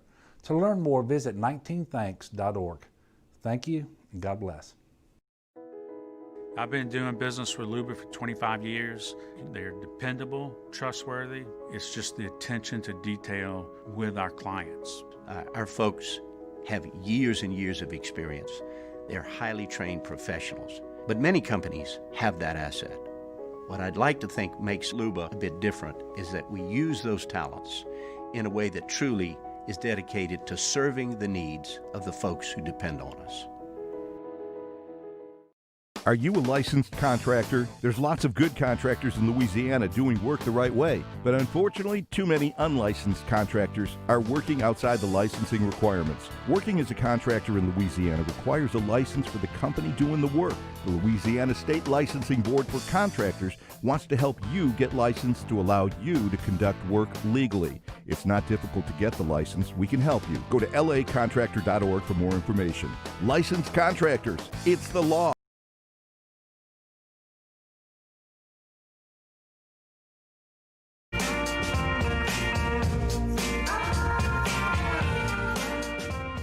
After further review with Matt Moscona, presented by Relief Windows. Windows, doors, siding. Call 288-8138 or visit reliefwindows.com. ESPN Baton Rouge, New Orleans, Alexandria. All right, it's a new day here on our station, so we'll bid you adieu each day. Still with what we learned, but first we'll check in with Jimmy Ott as game night. What is it again? It's game time, Matt. With the Otter. That debuts tonight, 6 to 8 p.m. right here on 104.5 ESPN Baton Rouge. The Otter is going to join us to put a button on the show. Otter, what's up? Wait, hang on. Otter joins us for Otter Locks. Otter Locks. What's up, man? What time is it? What time is it? Game time! Ooh, are you going to use that? Hell yeah. I mean, yeah. Do you know anything? Do you know anything about Ben Mintz, huh? That maniac? It sounds it sounds like Otter's already a few old fashions deep. This This time slot is going to extend my life by 15 years. Trust me. Two margaritas deep. My bad, Otter. Hey, all right. So here's the premise. I want to get where you are, what's coming up on the show, and I want a lock for tonight. If people who want to bet on, I don't know, like, Chinese badminton or something tonight, what do they bet on? So first of all, where are you tonight? Where else will we be on this the debut of this new show? Rufino's. There you go. I love it. Rufino's over here with the specials, and we're sitting at the bar. Facebook Live is rolling right now. If you care to share it, Matthew. I will. But anyway, yeah. And so a special thanks to your assistance on that as well. But the first hour, we're going to break away from the local stuff. I mean, we've had your fill of that. It's going to be all sports gambling. Follow the money on Vegas Sports and Information Network. Paulie Howard, he and Mitch Moss do a great job at Morning Drive, and he will be joining us at 6:15 tonight. 6:30, it's not just me who's betting European soccer, horse racing, and golf now. The Bear, Chris Felica, he's all over all of it. He's going to join us and talk some college football as well. And, of course, Stanford Steve and the Bear podcast, a gambling podcast as well. Ben Mintz gives us some picks today. He'll be with us interacting with our guests as well. And at 7 o'clock, we're going to loop back. Now, I don't want to just throw away. It's my 30th year covering LSU football. And, of course, I felt like I lived with the late 50s with my dad being on the national championship team. Just don't want to throw that history away. We're going to roll back with highlights of all the shows, OTB, then Hester and Hanny, then AFR, and we'll kind of comment on the highlights of the show get back into a big weekend of sports for LSU recruiting. Barton Simmons, 24/7 sports director of scouting, will join us in the 7 o'clock hour as well. So Roscoe, Retro Roscoe, he's back. This fits into his time slot. An LSU enthusiast. So we're having a little fun over here at Rufino's today. Where is your Facebook Live? I don't see it on the Jimmy Ott page. Are you doing it from the station's page? Game time with Jimmy Ott.